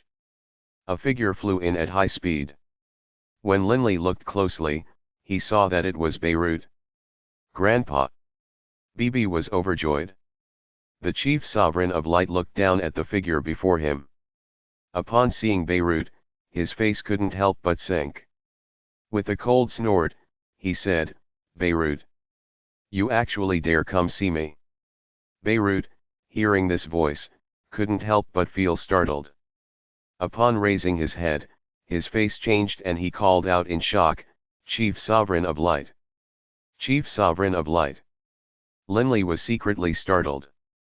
Based on the information Linley had available, there were 11 chief sovereigns, with the 4 chief sovereigns of the 4 edicts being the most powerful. Second only to those 4 chief sovereigns of the edicts was this chief sovereign of light. Chief Sovereign of Light, why have you come to my place? Beirut said in a low voice. Why? The chief sovereign of light's gaze turned very cold when he looked at Beirut. This friend of yours, Linley, claims that he does not have the 9 soul pearls, and that the information regarding the Overgod mission is false as well. Unfortunately, I now know very well that your friend is lying. Beirut stood next to Linley. Lying? Linley said solemnly. Chief Sovereign, even though you have the exalted status of Chief Sovereign, you can't just casually besmirch my reputation. Besmirch? The Chief Sovereign of Light waved his hand, and a green piece of paper appeared within it. Afterwards, the Chief Sovereign of Light used divine power, causing rays of power to shoot out from that green paper, which then formed into lines of words and pictures which hung there in midair. It was a power akin to a scryer recording. This was just a simple usage of power. Linley, Bibi, and Beirut all looked at the words and images in midair. Overgod decree. Beirut was stunned. That's the Overgod decree. Linley was startled. The words described the Overgod mission very carefully, and the contents of it were identical to the contents of the paper which Molda had sent out. Linley, I acquired this Overgod decree, which is proof that the information is true. It seems that information wasn't just wildly made up. As I see it, you had best no longer dissemble. Just hand it over. The chief sovereign of light looked down at the three of them and spoke in a cold voice. Boss, that's the Overgod decree. This is going to be trouble. BB said hurriedly. Linley just raised his head and said, Chief Sovereign, I congratulate you very sincerely for acquiring the Overgod decree. It seems the Overgod mission is a real one. But I must say, just because the Overgod mission is real, does that have to mean that the 9 soul pearls and the Overgod decree are all truly in my hands? But clearly, the Overgod decree is in your hands, Chief Sovereign. Stop lying. I have no interest in hearing your lies. Will you or won't you hand it over? If you don't, then don't blame me for acting. The Chief Sovereign of Light gave his final warning. Mr. Augusta. A voice rang out. The Chief Sovereign of Light swept his gaze across. Within his god realm, a figure slowly began to materialize.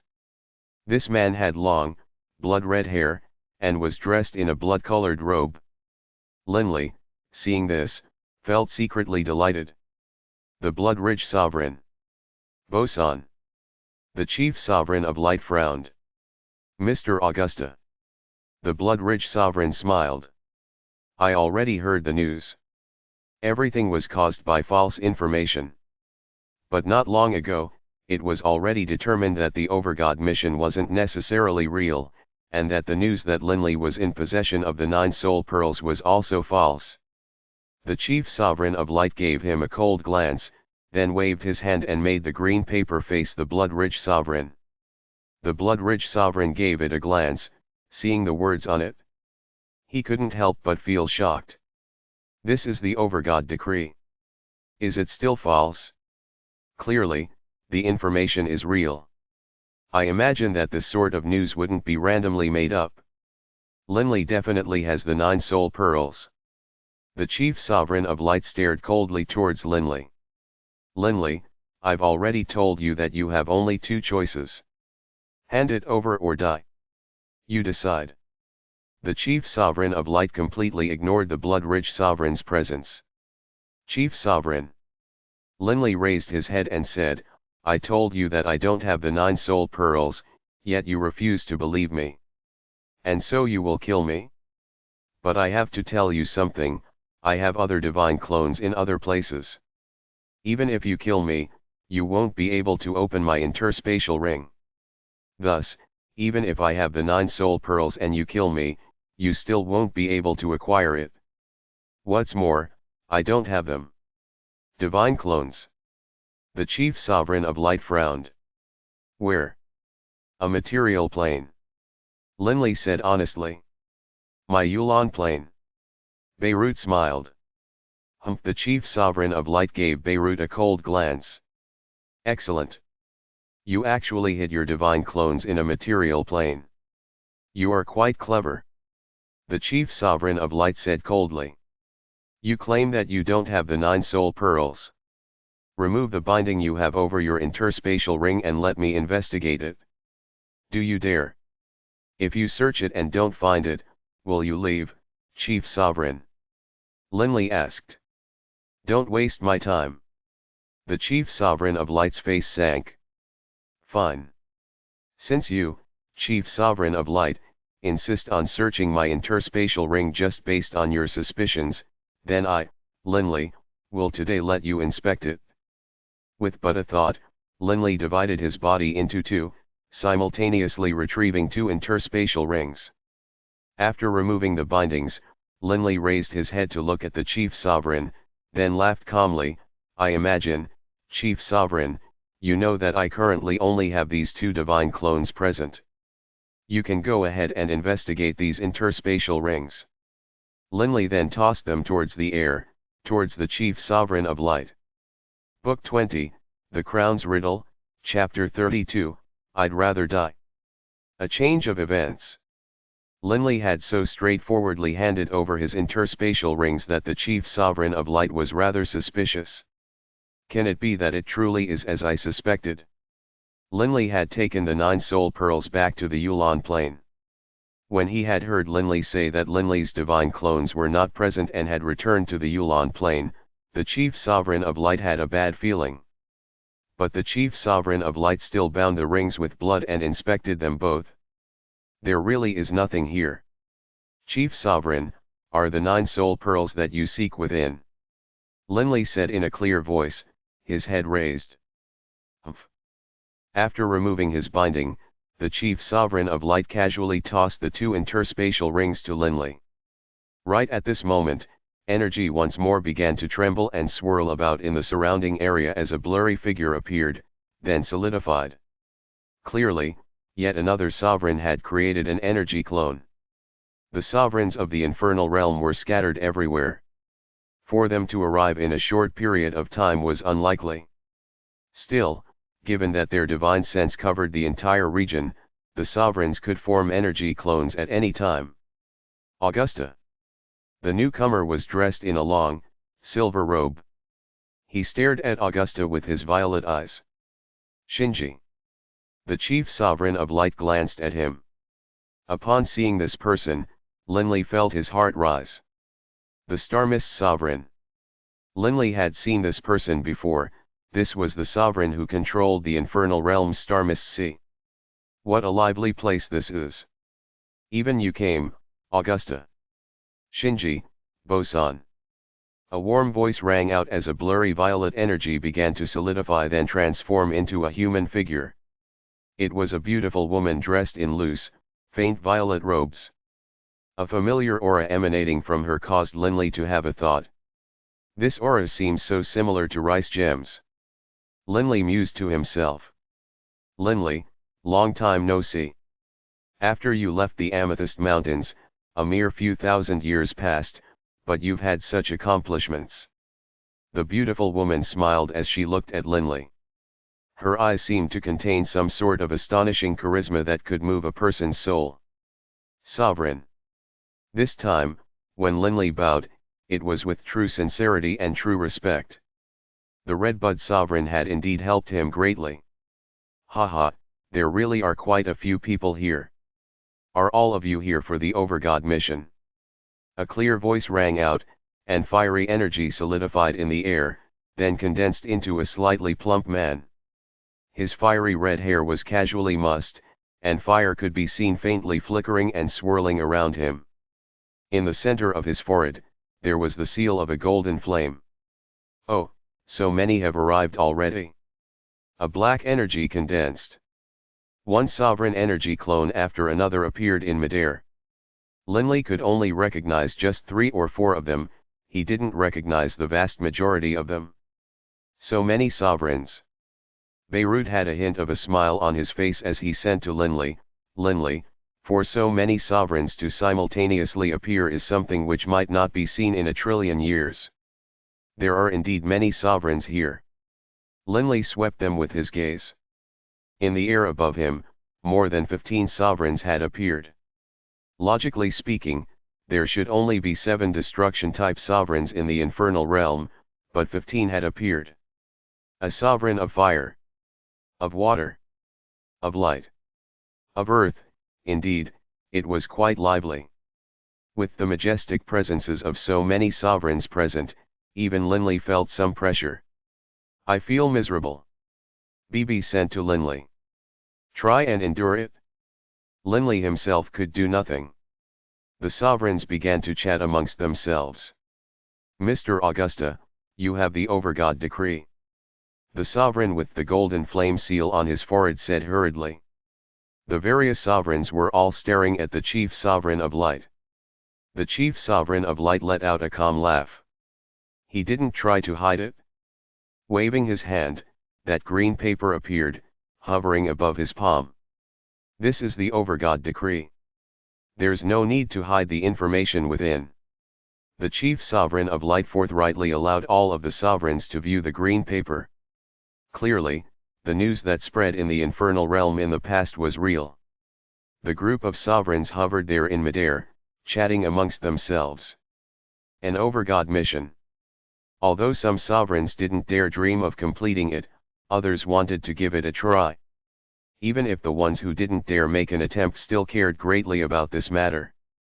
After becoming sovereigns, they no longer had many pursuits. Overgod missions were ones they cared about greatly. Chief Sovereign, you've already inspected my interspatial ring. Now, Chief Sovereign, do you still doubt my words? Linley said clearly. Inspected? Humph.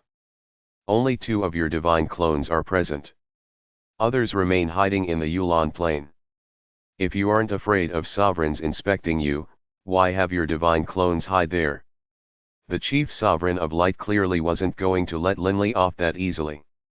Linley's divine clones went to the Yulon Plain.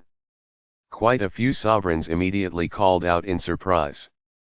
Perhaps the information in the Overgod decree really is true. Then Linley might truly be holding the 9 soul pearls. This was what some sovereigns began to believe. Linley looked at the group of sovereigns in the air above him, then turned his gaze to the Chief Sovereign of Light. Chief Sovereign, the Yulon Plain is my homeland. What's the problem with me returning to my homeland? Can it be that after I successfully became a paragon, I can't even go home? You can. Of course you can. The Chief Sovereign of Light said coldly. Then would you dare have your other divine clones emerge from the Yulon Plain and come to the Infernal Realm? As the Chief Sovereign of Light viewed it, there was no way Linley would let someone else carry a treasure like an Overgod talisman. 9 out of 10, Linley carried it on one of his interspatial rings. Linley stared at the Chief Sovereign of Light, then shook his head. I will not. Hearing Linley's words, the Chief Sovereign of Light couldn't help but laugh coldly. Oh. It seems that the 9 soul pearls truly are on your other divine clones. Linley doesn't dare let his divine clones return to the Infernal Realm. It seems there really is something amiss. That group of lofty sovereigns watched and laughed calmly as this unfolded. They couldn't be bothered to interfere. As for the Blood Ridge Sovereign and the Redbud Sovereign, they just watched silently, not saying a word. Chief Sovereign. Linley laughed calmly. You are an exalted Chief Sovereign, but just on the basis of a manufactured rumor, you were ready to attack me. Indeed, the Overgod mission might be real. But the information claimed that the 9 soul pearls and the Overgod decree were on me, whereas now, the Overgod decree is in your hands, Chief Sovereign. The group of sovereigns turned to look at the Chief Sovereign of Light. As though they were watching a diverting play. The Overgod decree is useless to you. It's understandable for you to toss it aside. The Chief Sovereign of Light said calmly. Linley, you will bring your divine clones here. Otherwise. Otherwise what? Beirut spoke out. Beirut raised his head to look at the Chief Sovereign of Light. Almighty Chief Sovereign, what, are you planning to threaten a deity? The Chief Sovereign of Light lowered his head, giving Beirut an icy look. Beirut continued to smile. Linley, bring your divine clones over and allow me to inspect them. The Chief Sovereign of Light said calmly. After inspecting, I naturally won't act against you. Given how many sovereigns were watching, for now, the Chief Sovereign of Light didn't want to shed all pretense of cordiality and attack a high god paragon. Chief Sovereign. Linley raised his head, staring coldly at the Chief Sovereign. It isn't that I don't believe you, only, your words make me unable to believe you. Just now, you threatened me, how could I possibly dare bring my divine clones out? If I bring all of my divine clones but end up being killed by you, I, Linley, wouldn't even have the chance to curse at you. The Chief Sovereign of Light's face sank as he heard this. There is no way I will bring my divine clones out from the Infernal Realm. However, my divine clones definitely are not in possession of the 9 soul pearls. Linley said clearly. I, Linley, can swear it. Overgod of fate, if the divine clones of myself, Linley, which are currently in the Yulon plane are in possession of the 9 soul pearls, then let my soul be dissipated and let me die. Linley stared at the chief sovereign of light. HRM. The chief sovereign of light frowned slightly. The surrounding sovereigns either secretly chatted through divine sense or began to chat openly. Can it be that he truly doesn't have it? The chief sovereign of light was puzzled. Can it be that it is on Linley's friends or family? The chief sovereign of light mused. He couldn't help but glance at BB, by Linley's side. He barked, Linley, perhaps the 9 soul pearls are not on you, but you probably hid them on your friends. Such as the person next to you. The look on Linley's face became ugly. Chief Sovereign, if you want to investigate, then investigate. Linley looked towards BB. BB, give your interspatial ring to the Chief Sovereign of Light. Yes. Boss. BB didn't hesitate. Seeing how straightforward Linley was, the Chief Sovereign of Light just said icily, no need to continue with this game of charades. I know that neither he nor you are holding it. If he did, he would probably be in the Yulon plane as well. Linley, as I see it, those 9 soul pearls must be in the Yulon plane. Either on your divine clones, or on your family members. The Chief Sovereign of Light had no idea that those 2 talismans were right on BB. Chief Sovereign, you wanted to search me, so I let you search. You suspected my divine clones, so I swore an oath by the Overgods. You suspected my brother, so I let him give you his interspatial ring to search. And now, you suspect my family and friends. I imagine that even if I brought my family and friends before you for you to search, after you were unable to find it, you would probably say that I had hidden the interspatial ring in some location within my homeland, the Yulon continent. Linley said in a low voice. The Chief Sovereign of Light was startled. For the sake of avoiding all suspicion and trouble, why don't we just be more straightforward about it? Chief Sovereign, go ahead and send a group of high gods to my homeland, the Yulon continent, and search for it. An ugly look was on Linley's face. I guarantee that my family, friends, and divine clones will make themselves available for your forces to search. You can even let your people search the entire Yulon continent. I have no qualms about this. The Chief Sovereign of Light glanced at the nearby Beirut. Go to the Yulon plain? As a sovereign, he was unable to enter the Yulon plain. If he sent a group of high gods, wouldn't they have to obediently follow Beirut's rules? Augusta, considering how far Linley is willing to go, forget it. That part of the information regarding the Overgod mission was real, but the other parts were probably false. The Redbud Sovereign laughed as she spoke. The Chief Sovereign of Light stared coldly at Linley. In his heart, he was pondering, Linley's words, on the surface, he is asking me to go search, but if I send people there, they will be in Beirut's sphere of power. How will they search? He's just putting on an act and saying these things. He definitely wouldn't entrust the 9 soul pearls to an ordinary person. It seems the 9 soul pearls are on Linley's family or friends. The Chief Sovereign of Light came to this conclusion. Linley. The Chief Sovereign of Light stared down coldly at Linley. Don't play these tricks with me. Have all of your family, friends, and divine clones come to the Infernal Realm. I, Augusta, swear that I will not kill you. But if you refuse, then you will die. He was going too far. The Chief Sovereign of Light really was going too far by threatening Linley repeatedly. Quite a few of the surrounding sovereigns all felt this way, but these sovereigns weren't willing to casually offend the Chief Sovereign of Light, and so they just watched. Chief Sovereign, if I let my family and friends come over while my divine clones remain behind, is that acceptable? Linley laughed coldly. Of course not. The Chief Sovereign of Light didn't hesitate at all. As he saw it, if Linley's family and friends came, most likely the 9 soul pearls would be given to Linley's divine clones. Ha ha. Below, Linley began to laugh from rage. Chief Sovereign and all of the surrounding sovereigns, my actions have been clear for you all to see. I have, time and time again, held back and allowed this Chief Sovereign to search me. I've even sworn an oath by the Overgods and am even willing to let my family and friends come to the Infernal Realm. But your intentions are clear.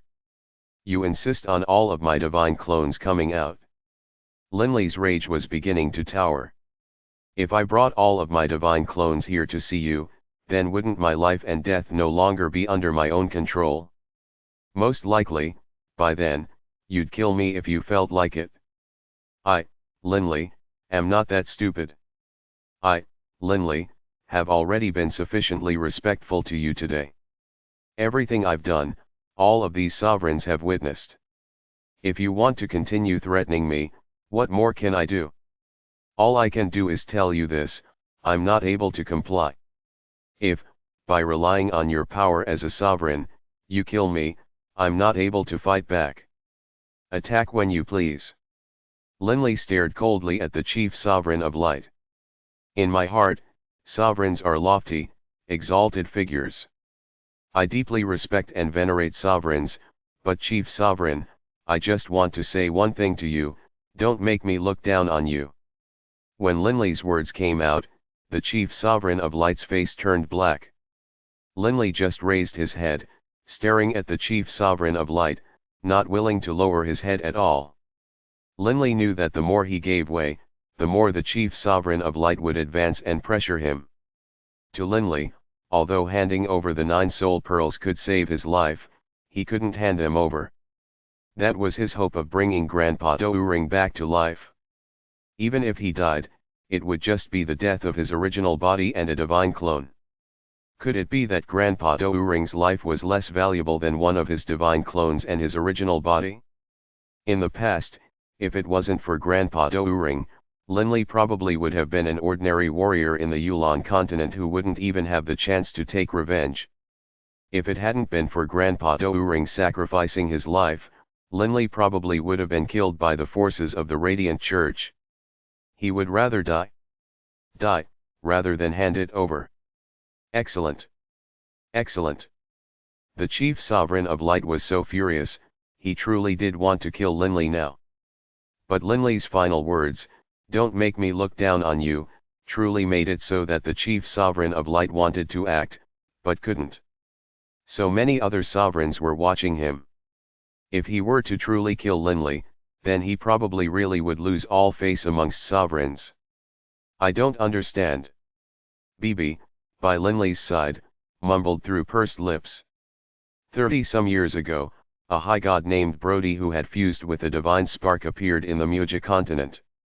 Back then, he acquired a red caltrip diamond, and by relying on it, was able to easily kill 6 star fiends. Back then, we were all certain that was a true treasure, but we weren't able to verify if it was an Overgod talisman.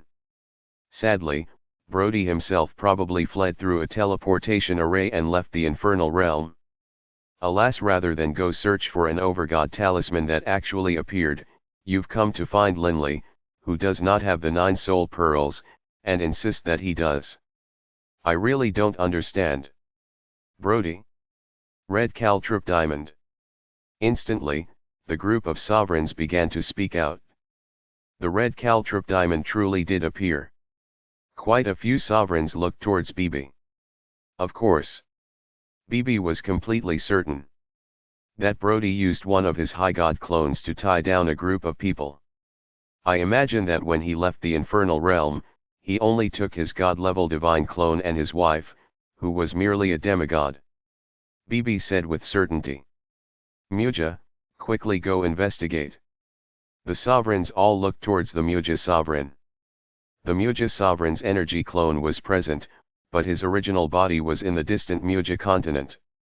The Muja sovereign immediately began to investigate this matter. Enough regarding those other sovereigns, though, the chief sovereign of light now truly felt a hint of a killing urge towards Linley. Unfortunately, with so many other sovereigns present, he didn't attack. Suddenly. Augusta, why have you come to the Infernal Realm? A deep, rumbling voice echoed forth. At the same time, a pure black color appeared in midair and a terrifying aura swept out.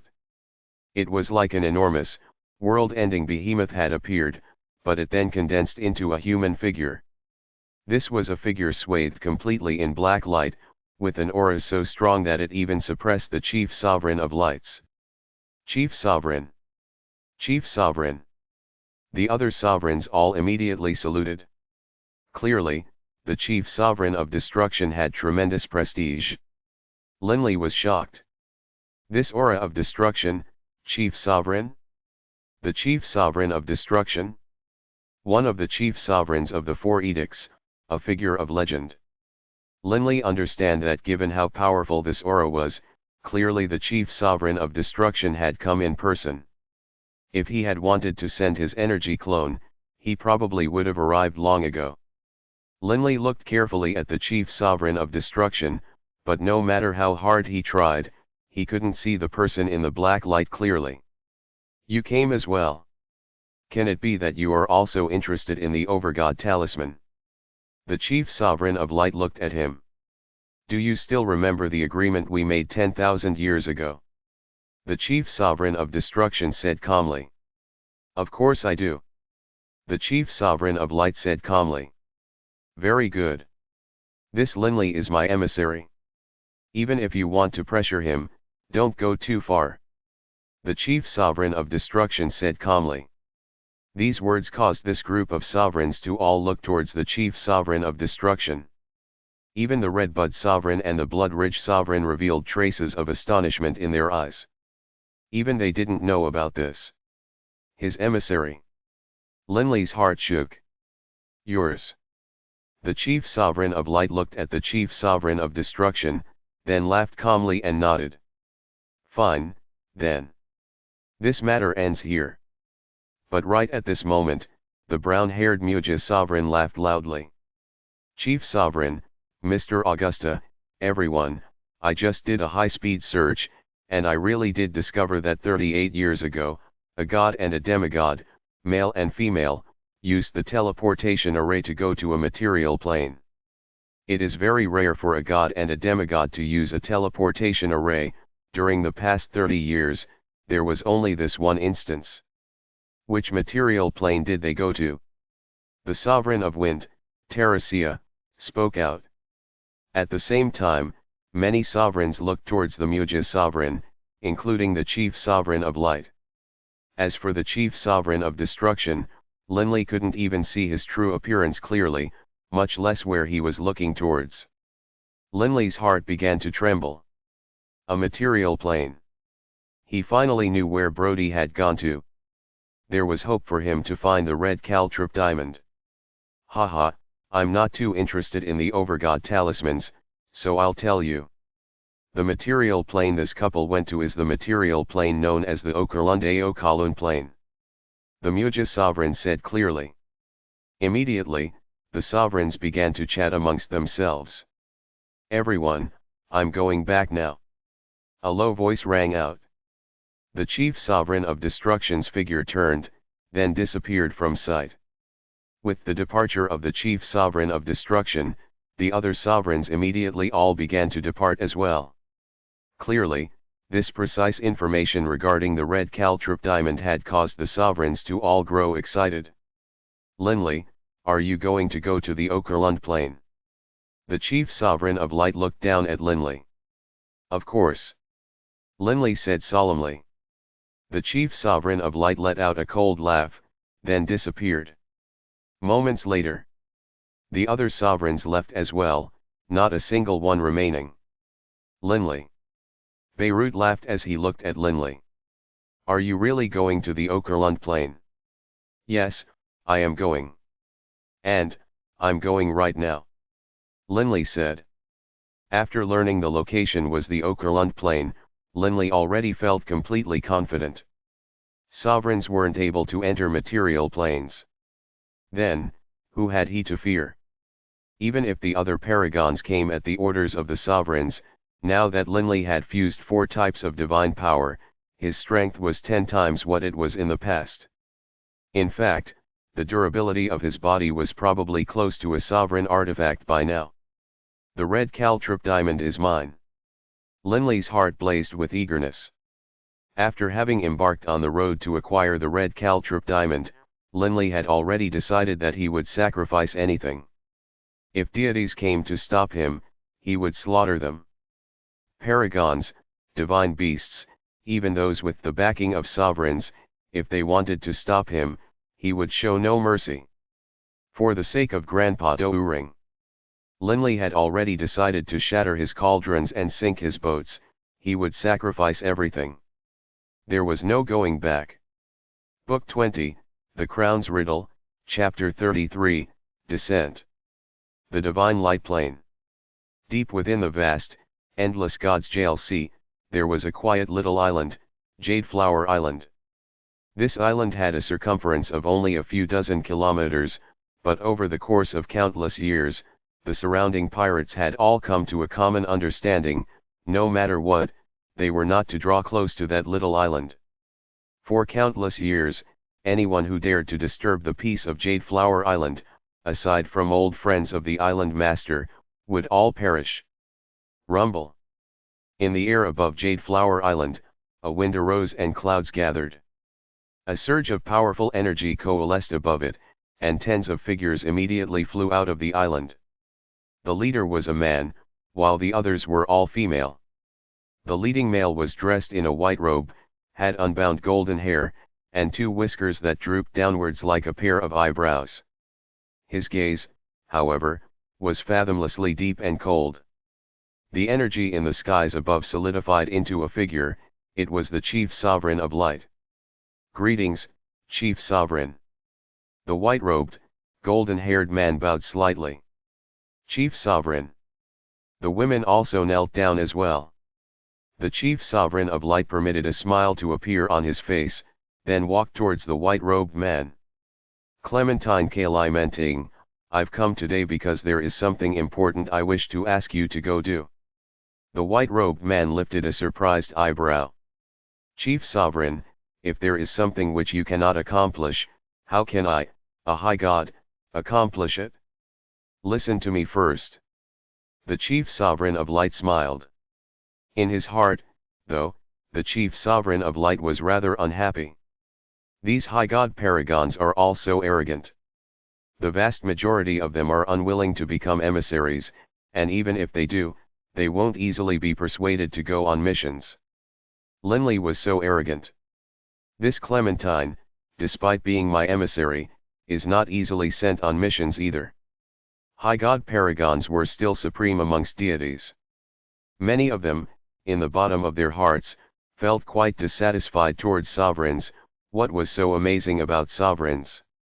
They were just lucky enough to acquire sovereign sparks. Thus, paragons rarely listened to or obeyed sovereigns. When Linley had faced the Chief Sovereign of Light's repeated threats, then finally been enraged and started to snap back, none of the surrounding sovereigns were surprised. After all, Linley was a paragon. If he continuously shrank back without fighting back at all, others would look down on him. The Chief Sovereign of Light began to carefully describe the Overgod talisman matter to this Clementine. You now have a clear understanding of what happened here. The Chief Sovereign of Light smiled. Now, the red caltrip diamond is probably at the Okerlund material plane. We foreign sovereigns are unable to enter material planes. Thus, the struggle over the red caltrip diamond in the Okerlund material plane will be up to you deities. Amongst deities, high god paragons will naturally, well, you should understand now, yes. Understood. Clementine nodded, but he didn't volunteer himself.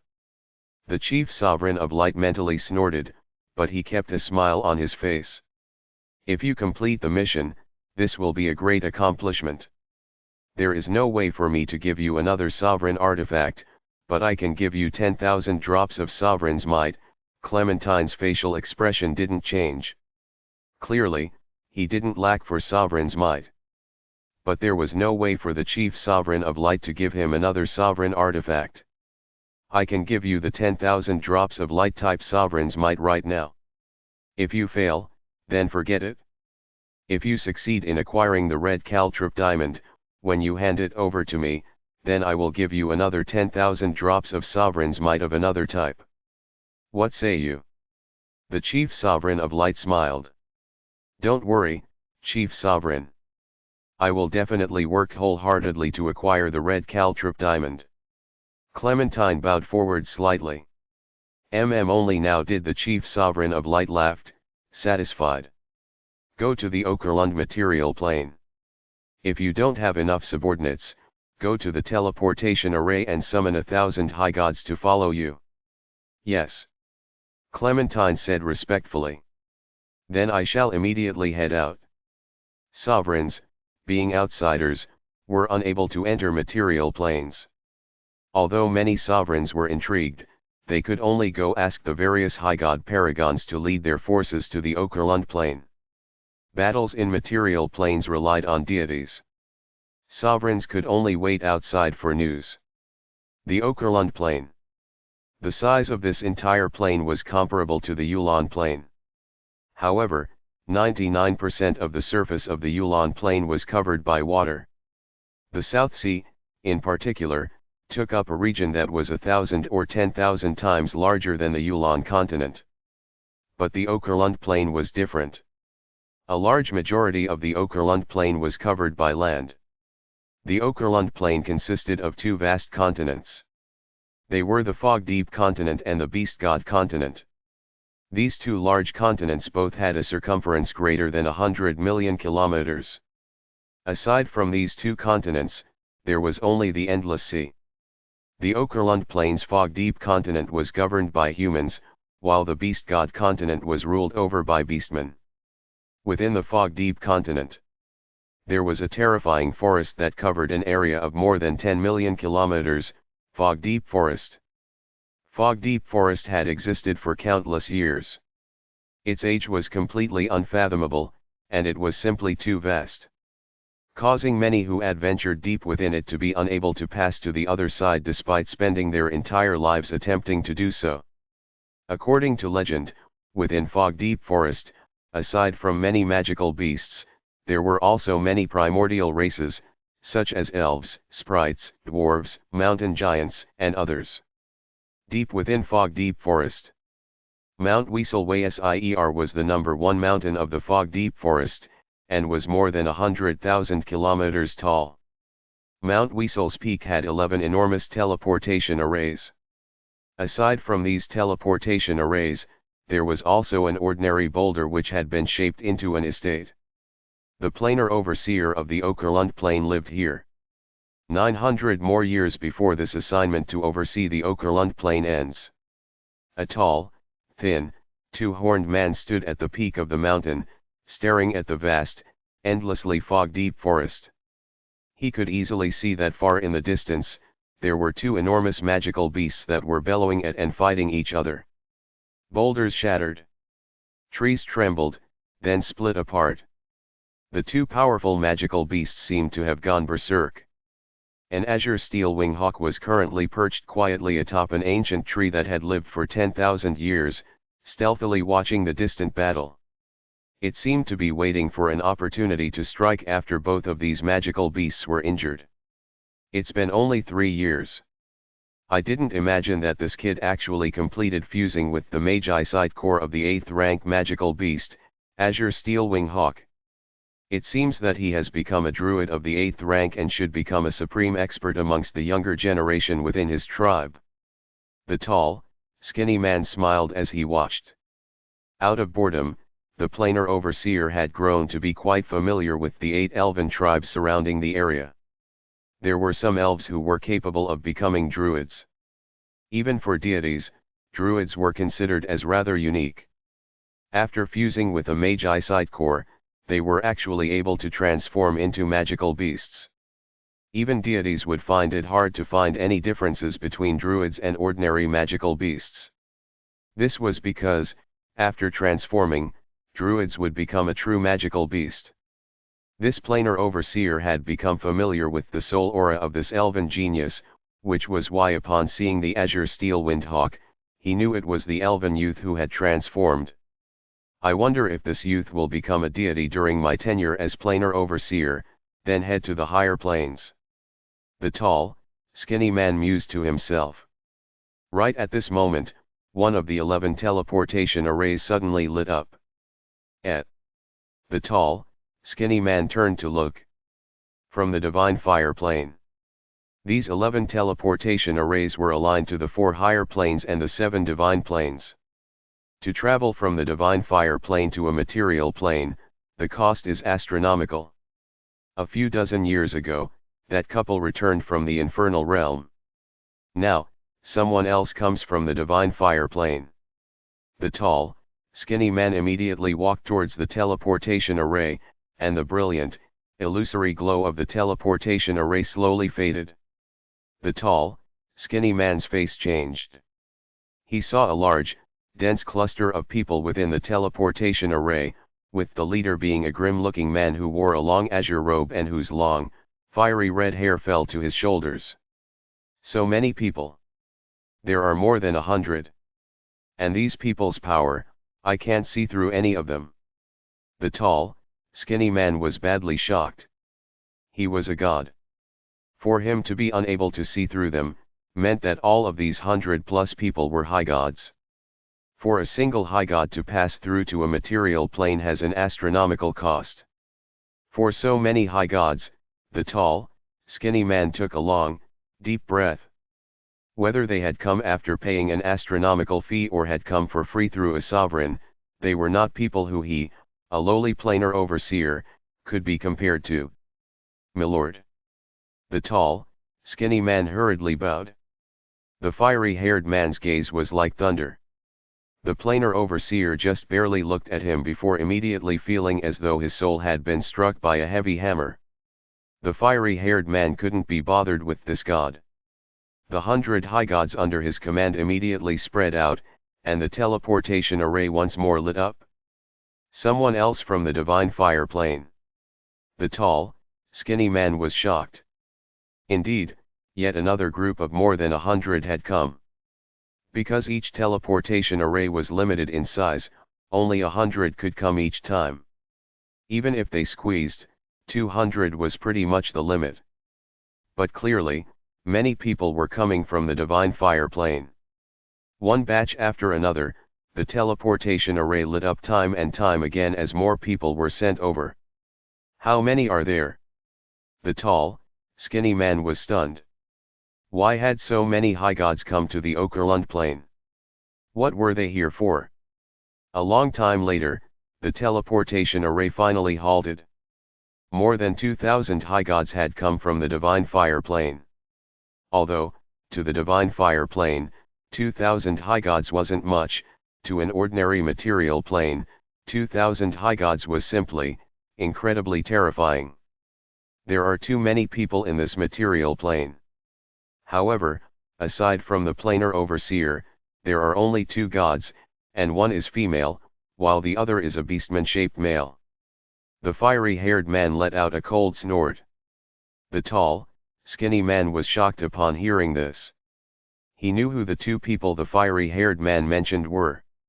One was the #1 expert of the Fog Deep continent, the Radiant Goddess, while the other was the Beast God of the Beast God continent.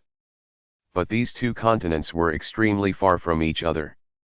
Even high gods, in a material plane, were only able to stretch their divine sense to 1,000,000 kilometers or so. It would be very hard to cover even just the Fog Deep continent. To be able to stretch and scan the 2 continents at the same time, what sort of spiritual energy was this?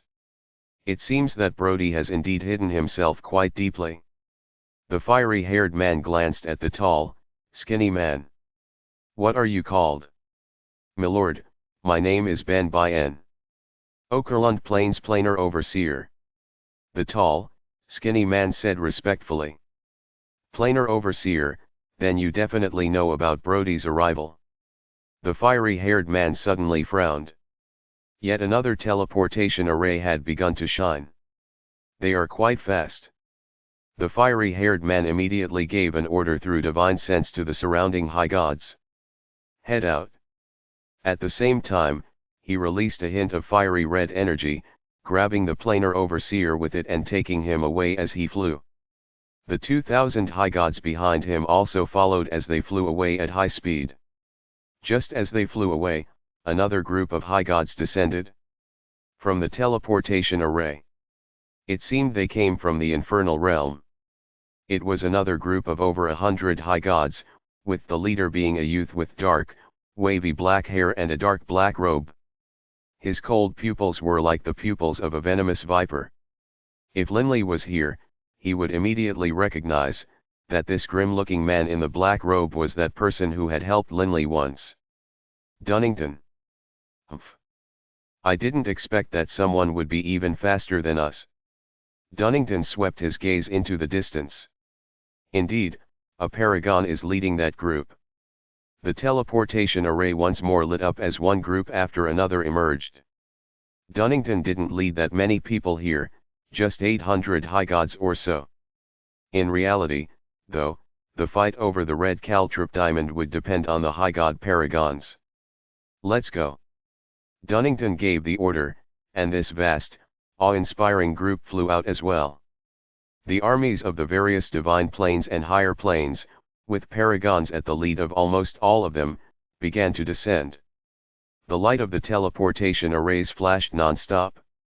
The beastmen, elves, gnomes, and other races of fog-deep forest, upon seeing these thousands of people fly past high in the sky, were all scared silly. So many saints. More than 1,000 saints. Which power is this? Who possesses such terrifying strength? Quite a few people who saw the scene believed these people to be saints.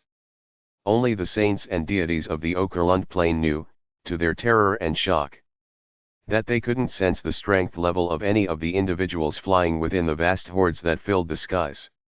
The Okerlund plane's experts all knew in their hearts. The gods have descended. Book 20, The Crown's Riddle, Chapter 34, Hiding One's Strength. At the peak of Mount Weasel, the teleportation array lit up again and again. So many experts have appeared. They all have such terrifying auras. Far more powerful than even our tribe's elder. Can they all be deities? That azure steel wing hawk quietly hid within the thick foliage, staring towards the distant mountain peak. This elf-turned hawk, upon seeing the many deities descended, had been terrified into motionlessness. Those two magical beasts that had been fighting fiercely were terrified into no longer fighting as well. A group of high gods appeared once more at the peak of the mountain. Just like before, the group was huge. If we add in this group, there has to have been more than 10,000 people already. The young druid murmured silently. This group of high gods was led by a man dressed in a long white robe, with white hair and white eyebrows. His brows, however, were nearly vertical, and his eyes were as crafty as a fox's. This person was someone Linley was quite familiar with, the high god paragon of wind, Bear. Just as Bear began to order the people who had been brought over to advance, suddenly, a different teleportation array lit up. The young druid was surprised. In the past, each teleportation array saw more than 100 people pass through. But this time, there were only two. A youth and a youngster. Although there are only two, judging from their look, that group of 1,000 high gods seems to be quite terrified of that youth and youngster. The young druid could clearly see that the newcomer youth was face to face with the white-robed, white-haired, white-browed man. They were chatting about something. These two were of course, Linley and Bibi. Bear. Don't be so arrogant. It remains to be seen who will be the one to acquire the red caltrip diamond. Bibi snorted coldly. Bear, in the planar battlefield, had engaged in a battle with Linley's squad. It could be said that there was an old grudge between the two. Then we'll just have to wait and see. Bear swept Linley and Bibi with an icy gaze. He knew that Linley and Magnus had dueled each other, and that Magnus had even been exiled into chaotic space. Thus, Bear didn't dare go too far either. Let's go. Bear gave the order. Immediately, that vast group flew away and departed, leaving behind only Linley and Bibi, who stood there at the peak of the mountain. I thought that we had moved quite quickly. I didn't imagine that so many people would have already arrived at this Okerlund plain. Linley smiled slightly, then spread out his divine sense. Instantly, it spread out to encompass not just the two continents, but also the vast, endless sea. This Okerlund plain is quite large. Even high god paragons would need to use sovereign's might in order to cover the entire plain with their divine sense. If they don't, they would at most be able to extend their divine sense to part of a continent, perhaps to a circumference of just 100 million kilometers. Although high god paragons had the power of will, their souls weren't that powerful.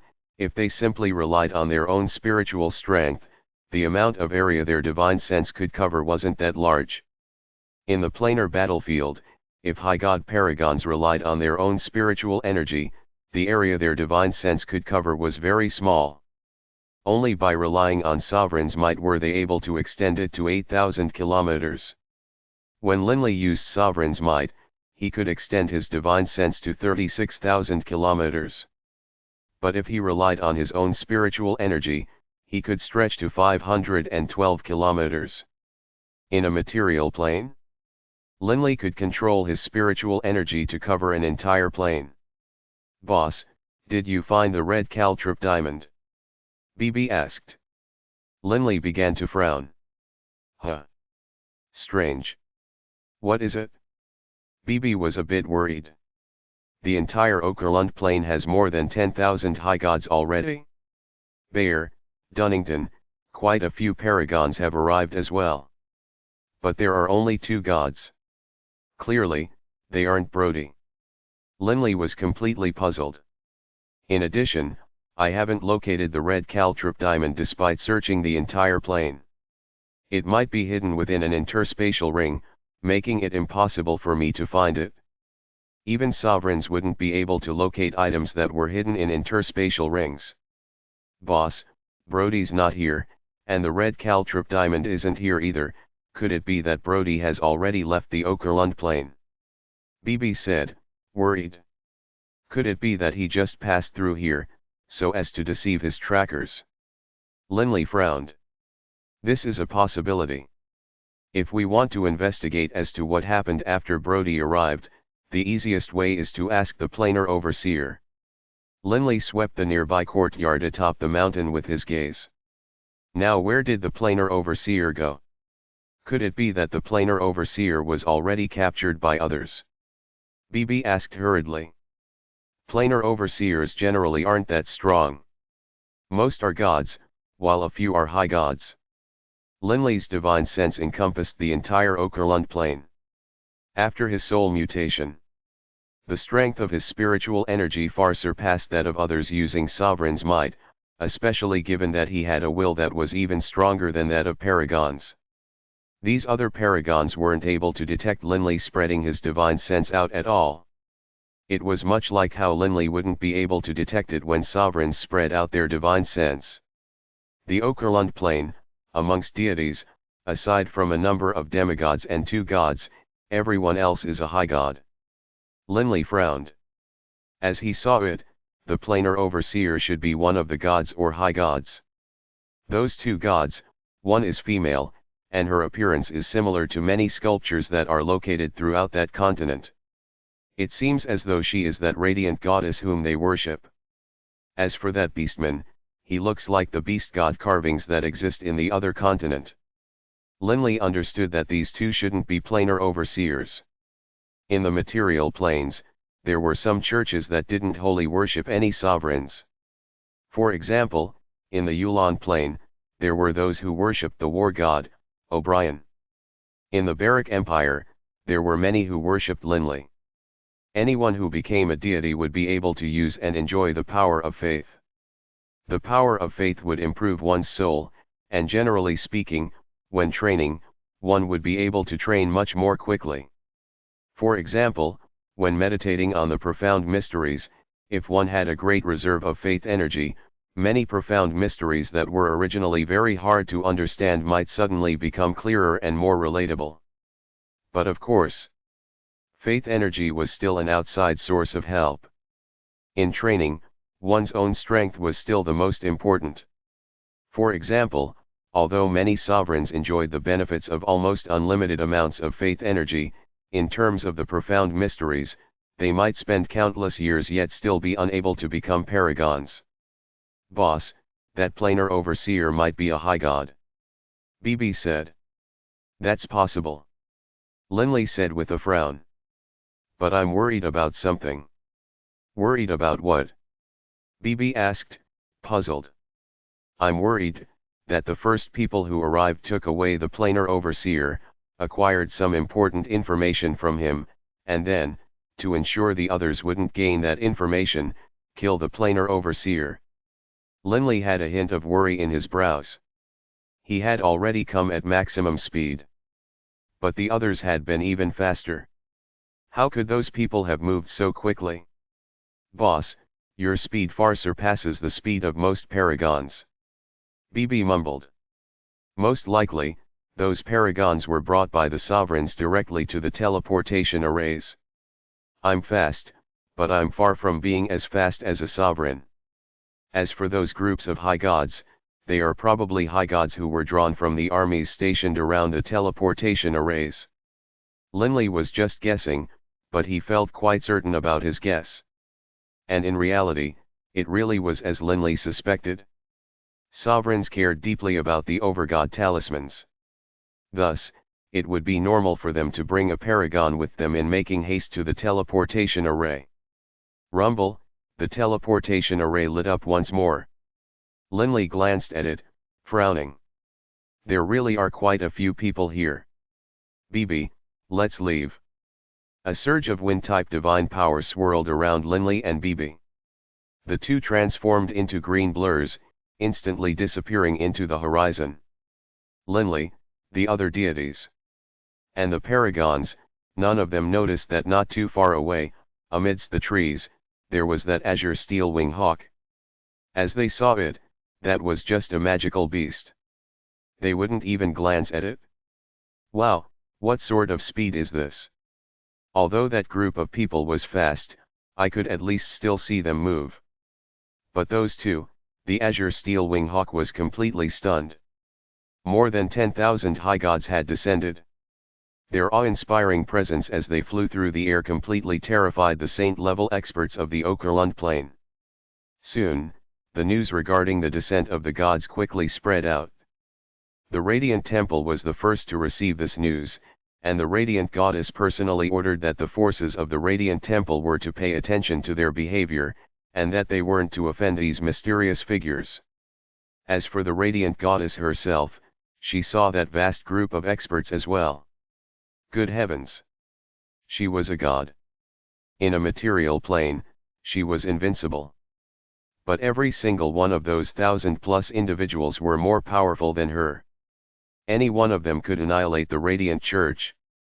The territory of the fog-deep continent was too vast, stretching millions of miles. A continent such as this, in the Infernal Realm, was nothing, but it was still thousands of times larger than the Yulan continent. The number of empires, kingdoms, and alliances within the fog-deep continent came to a frighteningly large figure, and most people would never be able to traverse the entire fog-deep continent in their entire lives. At the eastern region of the fog-deep continent, atop Mount Lianja, within the Mulan Empire, a new estate had suddenly appeared out of nowhere atop the mountain.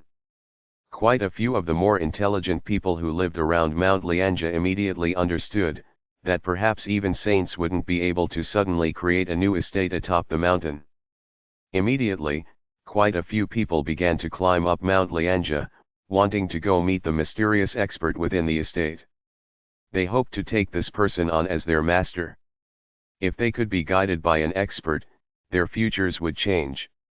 Unfortunately, the closer they drew to the estate, the more terrifyingly powerful the gravity became. Even the number one expert in the area around Mount Lianja, an expert of the 9th rank who had come in the hopes of taking on a master, found that upon reaching a distance of 600 meters from the estate, he was unable to advance a single step further. From this, one could imagine how powerful the gravity was. That expert of the 9th rank immediately sighed, Such a terrifyingly powerful gravitational technique, this is definitely something which only deities are capable of. Within the estate in Mount Lianja, Linley and Bibi were residing here. 3 full days. Linley could say with confidence that he had thoroughly searched the entire Okerlund plain. I originally thought that Brody would hide the red caltrip diamond deep in the seas, or deep under the earth. But now, it seems, my guess was wrong. Linley shook his head. It was easy for him to send his divine sense into the empty air, but the deeper one went into the ground, the harder it became. When his spirit sense had already stretched to cover the entire plain, not even Linley would be able to make it stretch to more than 1,000,000 meters into the ground. It was simply too hard. Linley had spent 3 days. It could be said that he had inspected every single part of the entire Okerlund plain. Boss, can it be that Brody really did just transit through here? He intentionally made multiple transits to fool people. Bibi mumbled. Everything is possible. The simplest thing to do right now is to find that planar overseer. He definitely knows quite a few things. Linley had no other options. But we don't know that planar overseer. Bibi's eyes lit up. Boss, let's just ask around and see whose forces were the first to arrive, then go find the leader of that group. Boss, now that you've fused 4 types of divine power, your power should vastly surpass the power of a paragon. If that paragon dares to refuse to give you an explanation, then beat the crap out of him or even kill him, then have his subordinates hand the person over. Let's see if they dare refuse. A 4-way soul mutation. This had bestowed Linley with a will greater than a paragon's. In addition, his body was now almost as strong and durable as a sovereign artifact. Linley's material attacks, in the past, had already been a bit more powerful than Magnus. Now his body had dramatically strengthened, and his divine power had also strengthened tenfold. In terms of material attacks, Linley could absolutely lay claim to being the #1 deity. I might have the ability to kill paragons, Linley said with a frown. However, this isn't the time to reveal my power yet.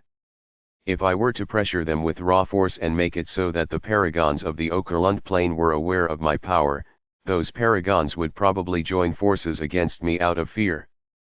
Paragons were invincible amongst deities. This was a well-known legend.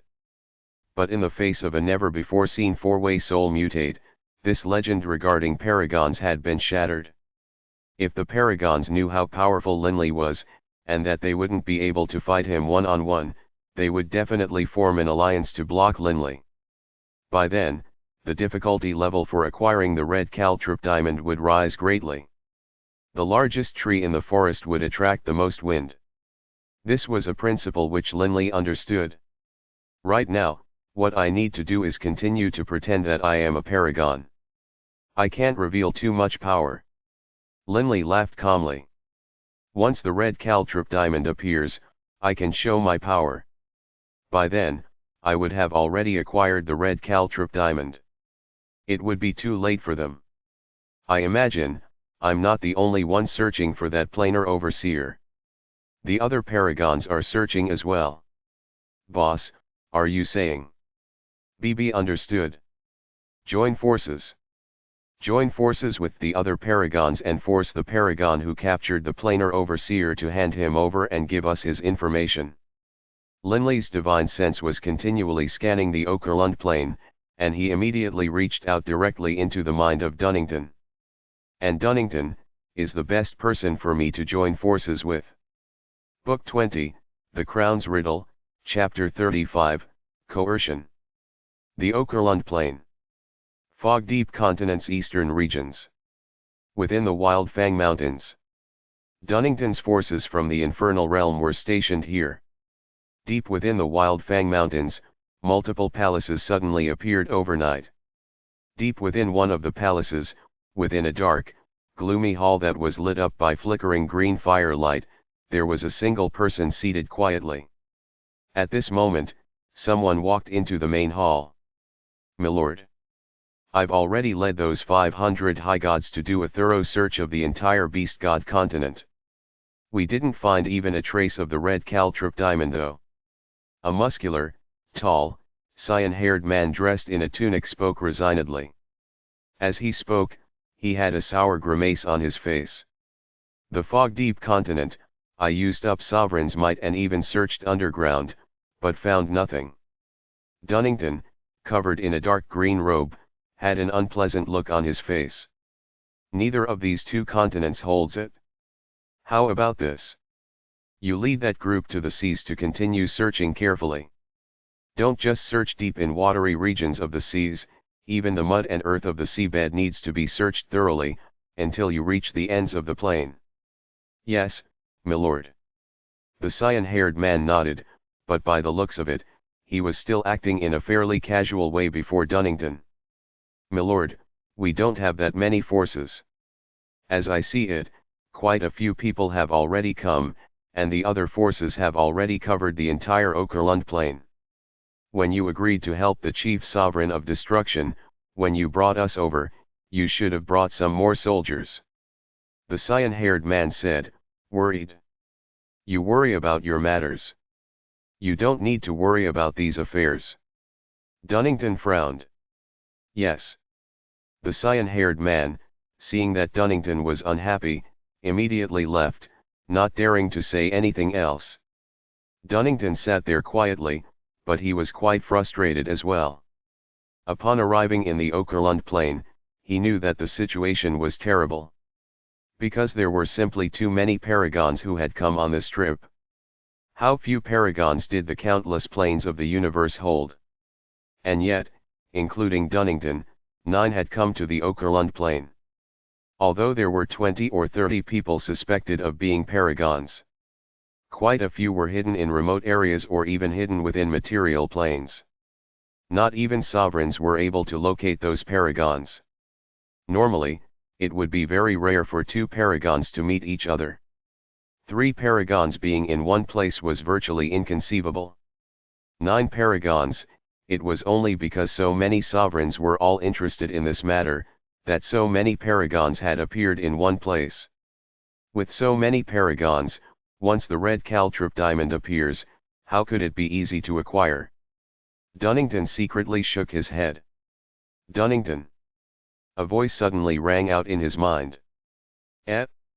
Linley. Dunnington immediately knew who it was and he chatted back through divine sense, Linley, we haven't met each other since you became a paragon, right? I just reached this level recently. Linley laughed, then asked, Dunnington, did you find anything out about the red caltrop diamond? Nothing. Nothing at all. How about you? Dunnington asked. These 2 supreme deities were thousands of kilometers away, but were able to chat casually through their divine senses. Me? You have 800 high gods under your command but weren't able to find it. BB and I are by ourselves. How are we supposed to? Linley laughed with pursed lips. Linley didn't want to reveal the fact that he was a soul mutate. Linley, I don't want to criticize you, but given your status in the 4 Divine Beasts clan, it wouldn't be too hard for you to summon a few thousand people from the clan. With a few thousand subordinates, it would be much easier for you to search the Okerlund plain. But you just came by yourself, with BB, Dunnington sighed. If one considered Linley a paragon, the Okerlund plain now had 9 paragons present. But aside from the paragons themselves, every single force had brought a large group of high gods, generally at least 1,000 or more. To lead forces from the 4 Divine Beasts clan to the teleportation array would take too long. Those ordinary high gods also fly much slower than you and me. If I did that, it would probably take me quite a few extra months to get here. During those months, I imagine the rest of you would have already found the red caltrop diamond. Of course I wasn't going to wait, so I led BB and came. Linley laughed. Dunnington now understood. The others had ordered for soldiers stationed around the teleportation arrays to assist them, and so hadn't taken much time at all. Enough about that. Dunnington, Do you think Brody actually, truly left the red caltrip diamond in this Okerlund plain? Linley asked. I really am a bit suspicious, given that Brody isn't here in this plane. Dunnington said. Now, I want to find the planar overseer, but I wasn't able to. I imagine that the planar overseer should have been taken away by the paragon of fire, Balmer Bamo. That's because he was the first to arrive at the Okerlund plain. Dunnington said. Balmer. Quite a bit of information regarding Balmer came to Linley's mind. Dunnington, the information which the planar overseer has is extremely important. How about, we join forces and coerce Balmer to hand over the planar overseer? What do you say? Linley advised. Coerce. A smile appeared on Dunnington's face. Good idea. I'm not confident in being able to act against Balmer by myself, but if we join forces and pincer attack him, even if Balmer doesn't die, he'll still suffer quite a bit. It wouldn't be hard for us to exile him. I imagine that Balmer wouldn't want to suffer like that for no reason. Fine, then. When should we join forces and go find Balmer? Linley and Dunnington discussed this matter for quite some time. Fog Deep Continent. The Beers Piersi Mountains. The Beers Mountains were more than 10,000 kilometers long and hundreds of kilometers wide. They were like a sharp knife that just so happened to separate the Mulan Empire from the Blue Maple Empire. However, in the center of the Beers Mountains, there was an extremely deep gorge known as Divine Punishment. This gorge actually pierced through the entire Beers Mountains. The people of the two empires could pass through to the other side through this gorge. The reason why this place was known as the Divine Punishment Gorge was because, according to legend, two gods had battled here, and then, with one astonishing blade chop, carved a path through the entire mountain range, leaving behind this 100 kilometers long Divine Punishment Gorge. But because the gorge connected these two empires, the two empires both set down many soldiers on each side. These two armies would often engage in battles over various problems. Rumble. The earth was trembling. Hoofsteps rang out unabated. Under the commands of the military officers, the two armies prepared their formations as they stared at each other. Because these two empires didn't share any other borders, this gorge was the only place where they did battle. They would even fight over the smallest of problems. The reason they did this was because both empires had subconsciously come to view the battles within the gorge as a place to train their armies. Only soldiers who had seen blood would truly be able to fight. Every few months or every few years, there would be a major battle. Each time, tens of thousands of casualties would result. This was very normal. After all, these two empires, even in the vast fog-deep continent, were two fairly powerful empires, with populations that were in the tens of billions. Vanguard battalions, advance. A warrior dressed in golden armor was seated high up on the back of a completely black serpent. He gave the order. The commanding generals of both armies both understood that there was no way the two empires would actually, truly fight each other. This was just a way for them to train their soldiers. But precisely because they wanted to train their soldiers, it made it so that over the course of the struggles, they would swear to surpass the enemy's side. Immediately, the two military formations began to wildly charge against each other. Swoosh! Swoosh! Arrows filled the skies as the vanguards of each army burst towards each other in a flood. Blood immediately began to fly everywhere, and some of the young chicklets who were experiencing war for the first time were so terrified that their legs went soft. Life, death, things were so simple on the battlefield. Only someone who experienced a life and death battle would become a true soldier. Right at this moment, two figures appeared, flashing through the skies. The supreme experts of the two armies all raised their heads, frowning in confusion. Saints! Linley, what are you sighing for? It was Linley and Dunnington. They flew through the air, and Linley laughed as he lowered his head to glance at the battle going on within the gorge. When I see these vicious battles, I think back to my home, the Yulon continent. However, the battles that go on here at the Fog Deep continent are clearly on a much larger scale than the wars of my Yulon continent, be it in terms of the numbers of soldiers or the numbers of experts. Material planes, Dunnington said calmly. I was born and grew up in the Infernal Realm. I don't know too much about these material planes. Material planes are still quite interesting. Linley laughed calmly. Only, the Okerlund plane is simply too populated. A continent that stretched to a circumference of 100 million kilometers. And the Yulon continent? It was, what, just 30,000 kilometers or so. How vast the difference was. As for the difference in population, it was perhaps 1,000th, or a 10,000th, of this continent's. Naturally, the number of saints in the Yulon continent was much lower as well. These two continents even had quite a few deities. Balmer's residence is up ahead. Linley laughed calmly. Right. Let me speak with Balmer first. Dunnington and Linley halted there in midair. Below them, not too far away, were a series of fiery red palaces. Dunnington immediately spread out his divine sense to negotiate with Balmer. Balmer. Dunnington. The paragon of fire within a palace, Balmer, immediately responded. Yours was the first group to enter the Okerlund plane. The planar overseer should be with you, yes. We are all here for the red caltrip diamond. Everyone needs to compete fairly. You had best hand over the planar overseer. It wouldn't be good for you to keep the information regarding Brody to yourself. Dunnington urged. The only response to Dunnington's words was a single, cold snort. Dunnington's face sank. Linley is next to me. We all hope that you will hand over the planar overseer. Dunnington then said. Linley. Balmer sent back a loud laugh. How laughable.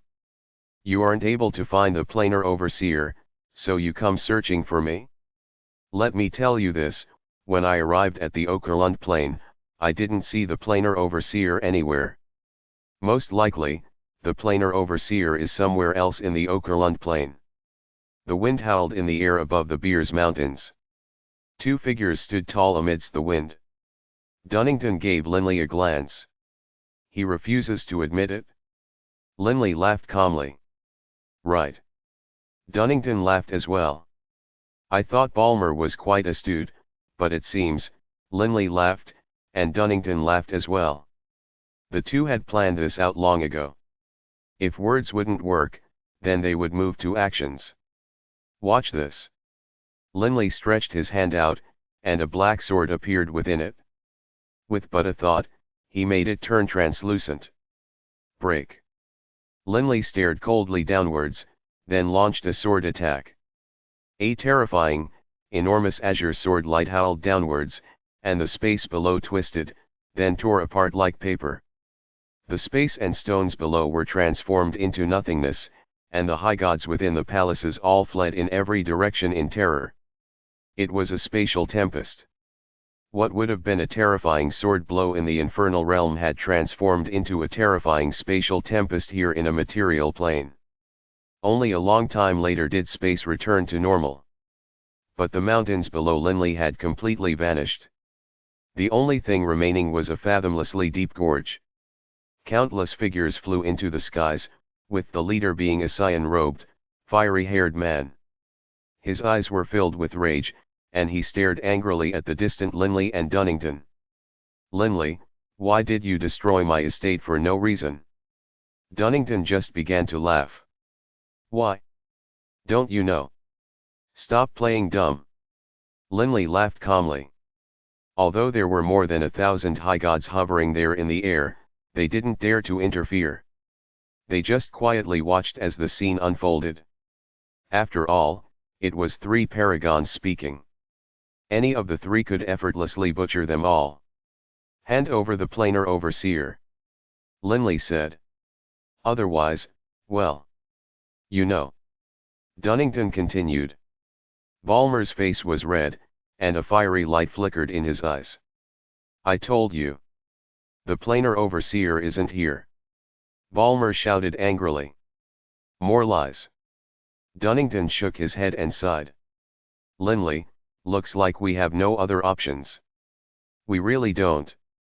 Linley laughed, and then, quite casually, he said, "Let's act." Book 20, The Crown's Riddle, Chapter 36, 9 Supreme Experts. In the air above the Beers Mountains, Linley and Dunnington, not hesitating at all, transformed into two blurs which pincer attacked Balmer. The constrictive power of a material plane was far lower than that of the Infernal Realm, and so Linley and Dunnington were able to move at an unheard of speed. It was as though they were teleporting. "Attacking? Ha ha." Balmer's wild laughter echoed in the air, while his entire body began to blaze with fiery tongues of flame that swirled about him. The heat around him was so great that even space itself began to crack from it. Balmer actually paid no heed to Dunnington, instead going straight for Linley. "Careful," Dunnington sent. Linley just laughed calmly and watched. Whoosh!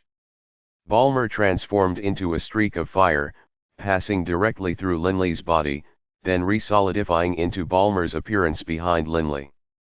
The same technique which Blue Fire used. Linley laughed and turned.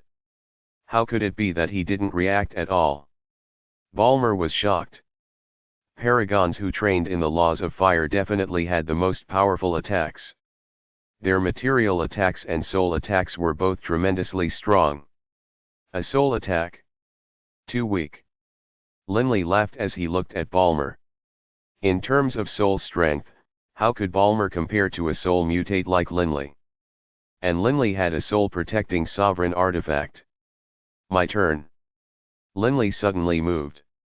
That Mirage God spark sword in his hand leisurely chopped down towards Balmer. Space just trembled slightly. Mirage seemed to teleport, directly appearing in front of Balmer. The attack speed of a paragon was far greater than their movement speed. There was no chance for Balmer to dodge at all. Balmer wasn't afraid. The attacks of a paragon of fire were also exceedingly strong.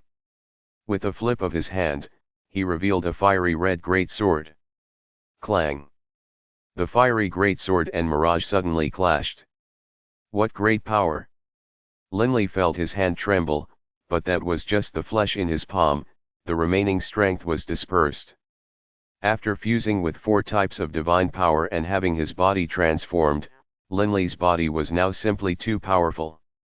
Even without dragon forming, his physical strength would be ranked amongst the top 10 in the entire universe.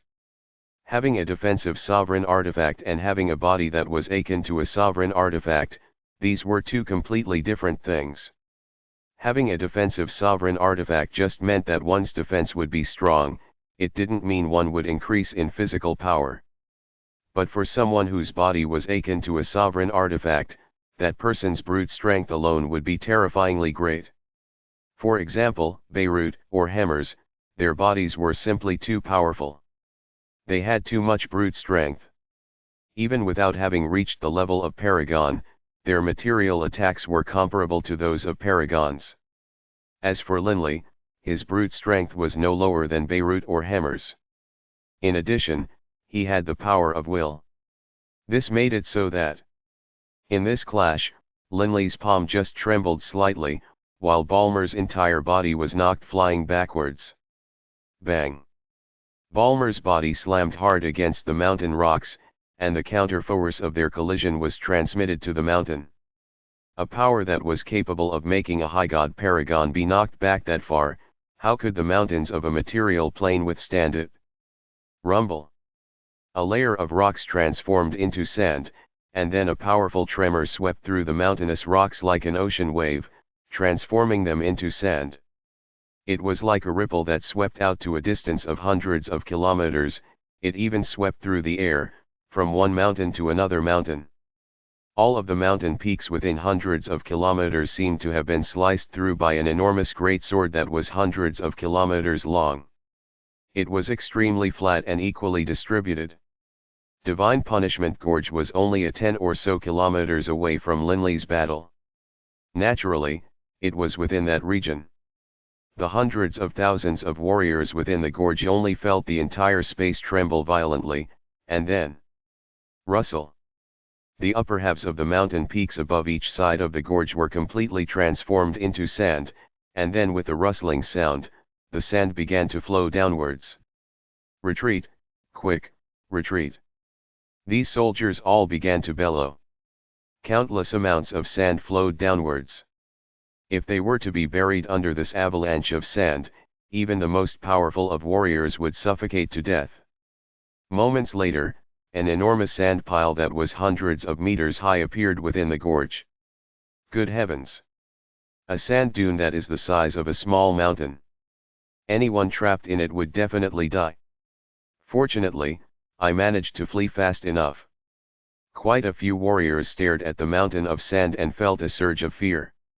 This terrifying, gigantic dune had already completely sealed off the center of the gorge. What's going on? Where did all of the sand come from? Good heavens! The mountain peaks are all missing. They've been completely flattened.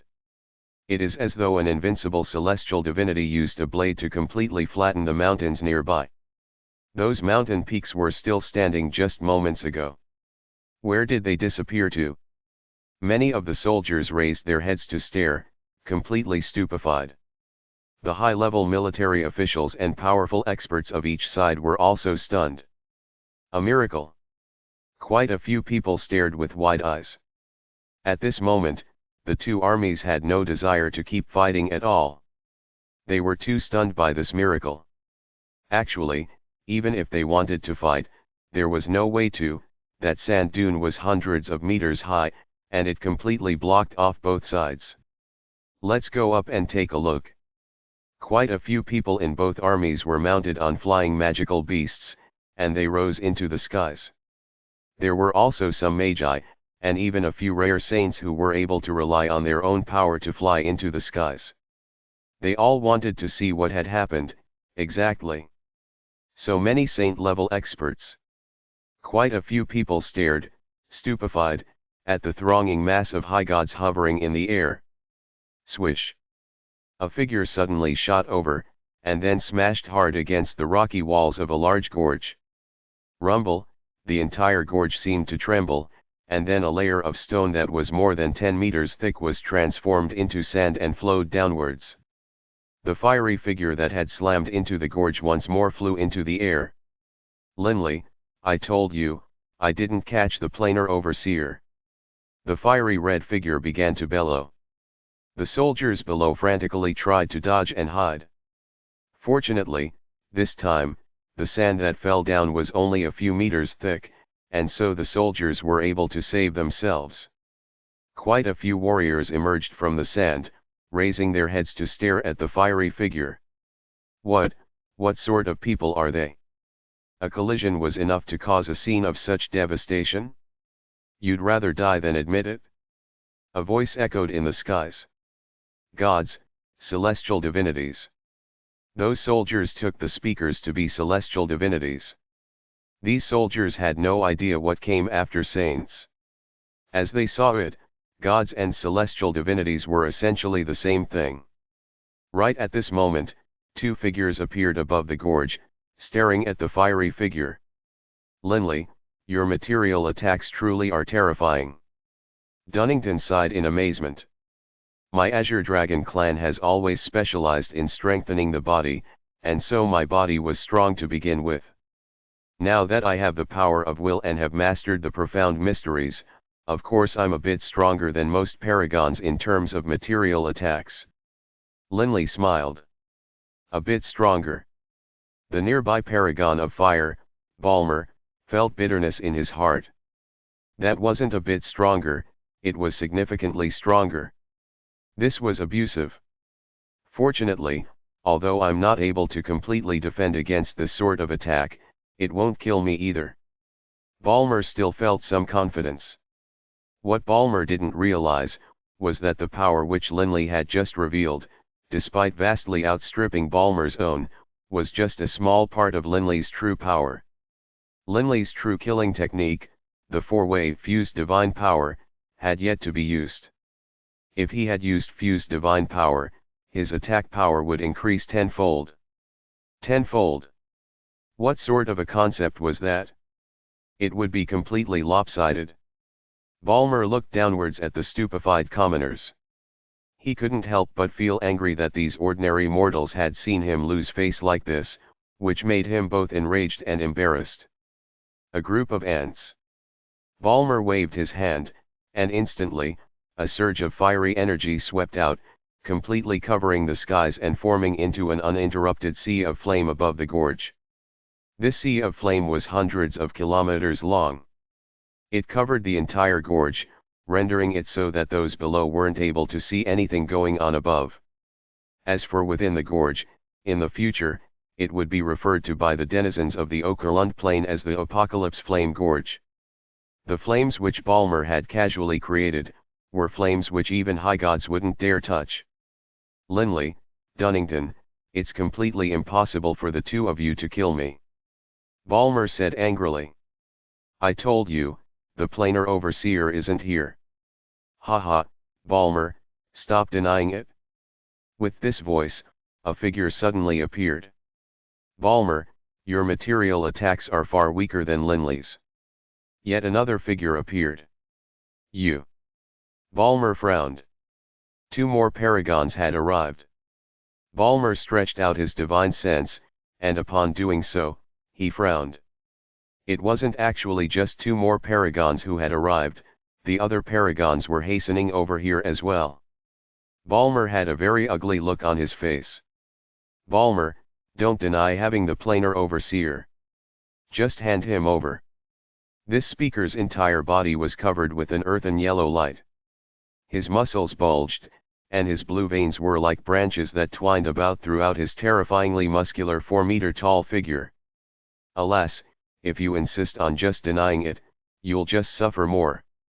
A snicker rang out. The speaker was Bayer.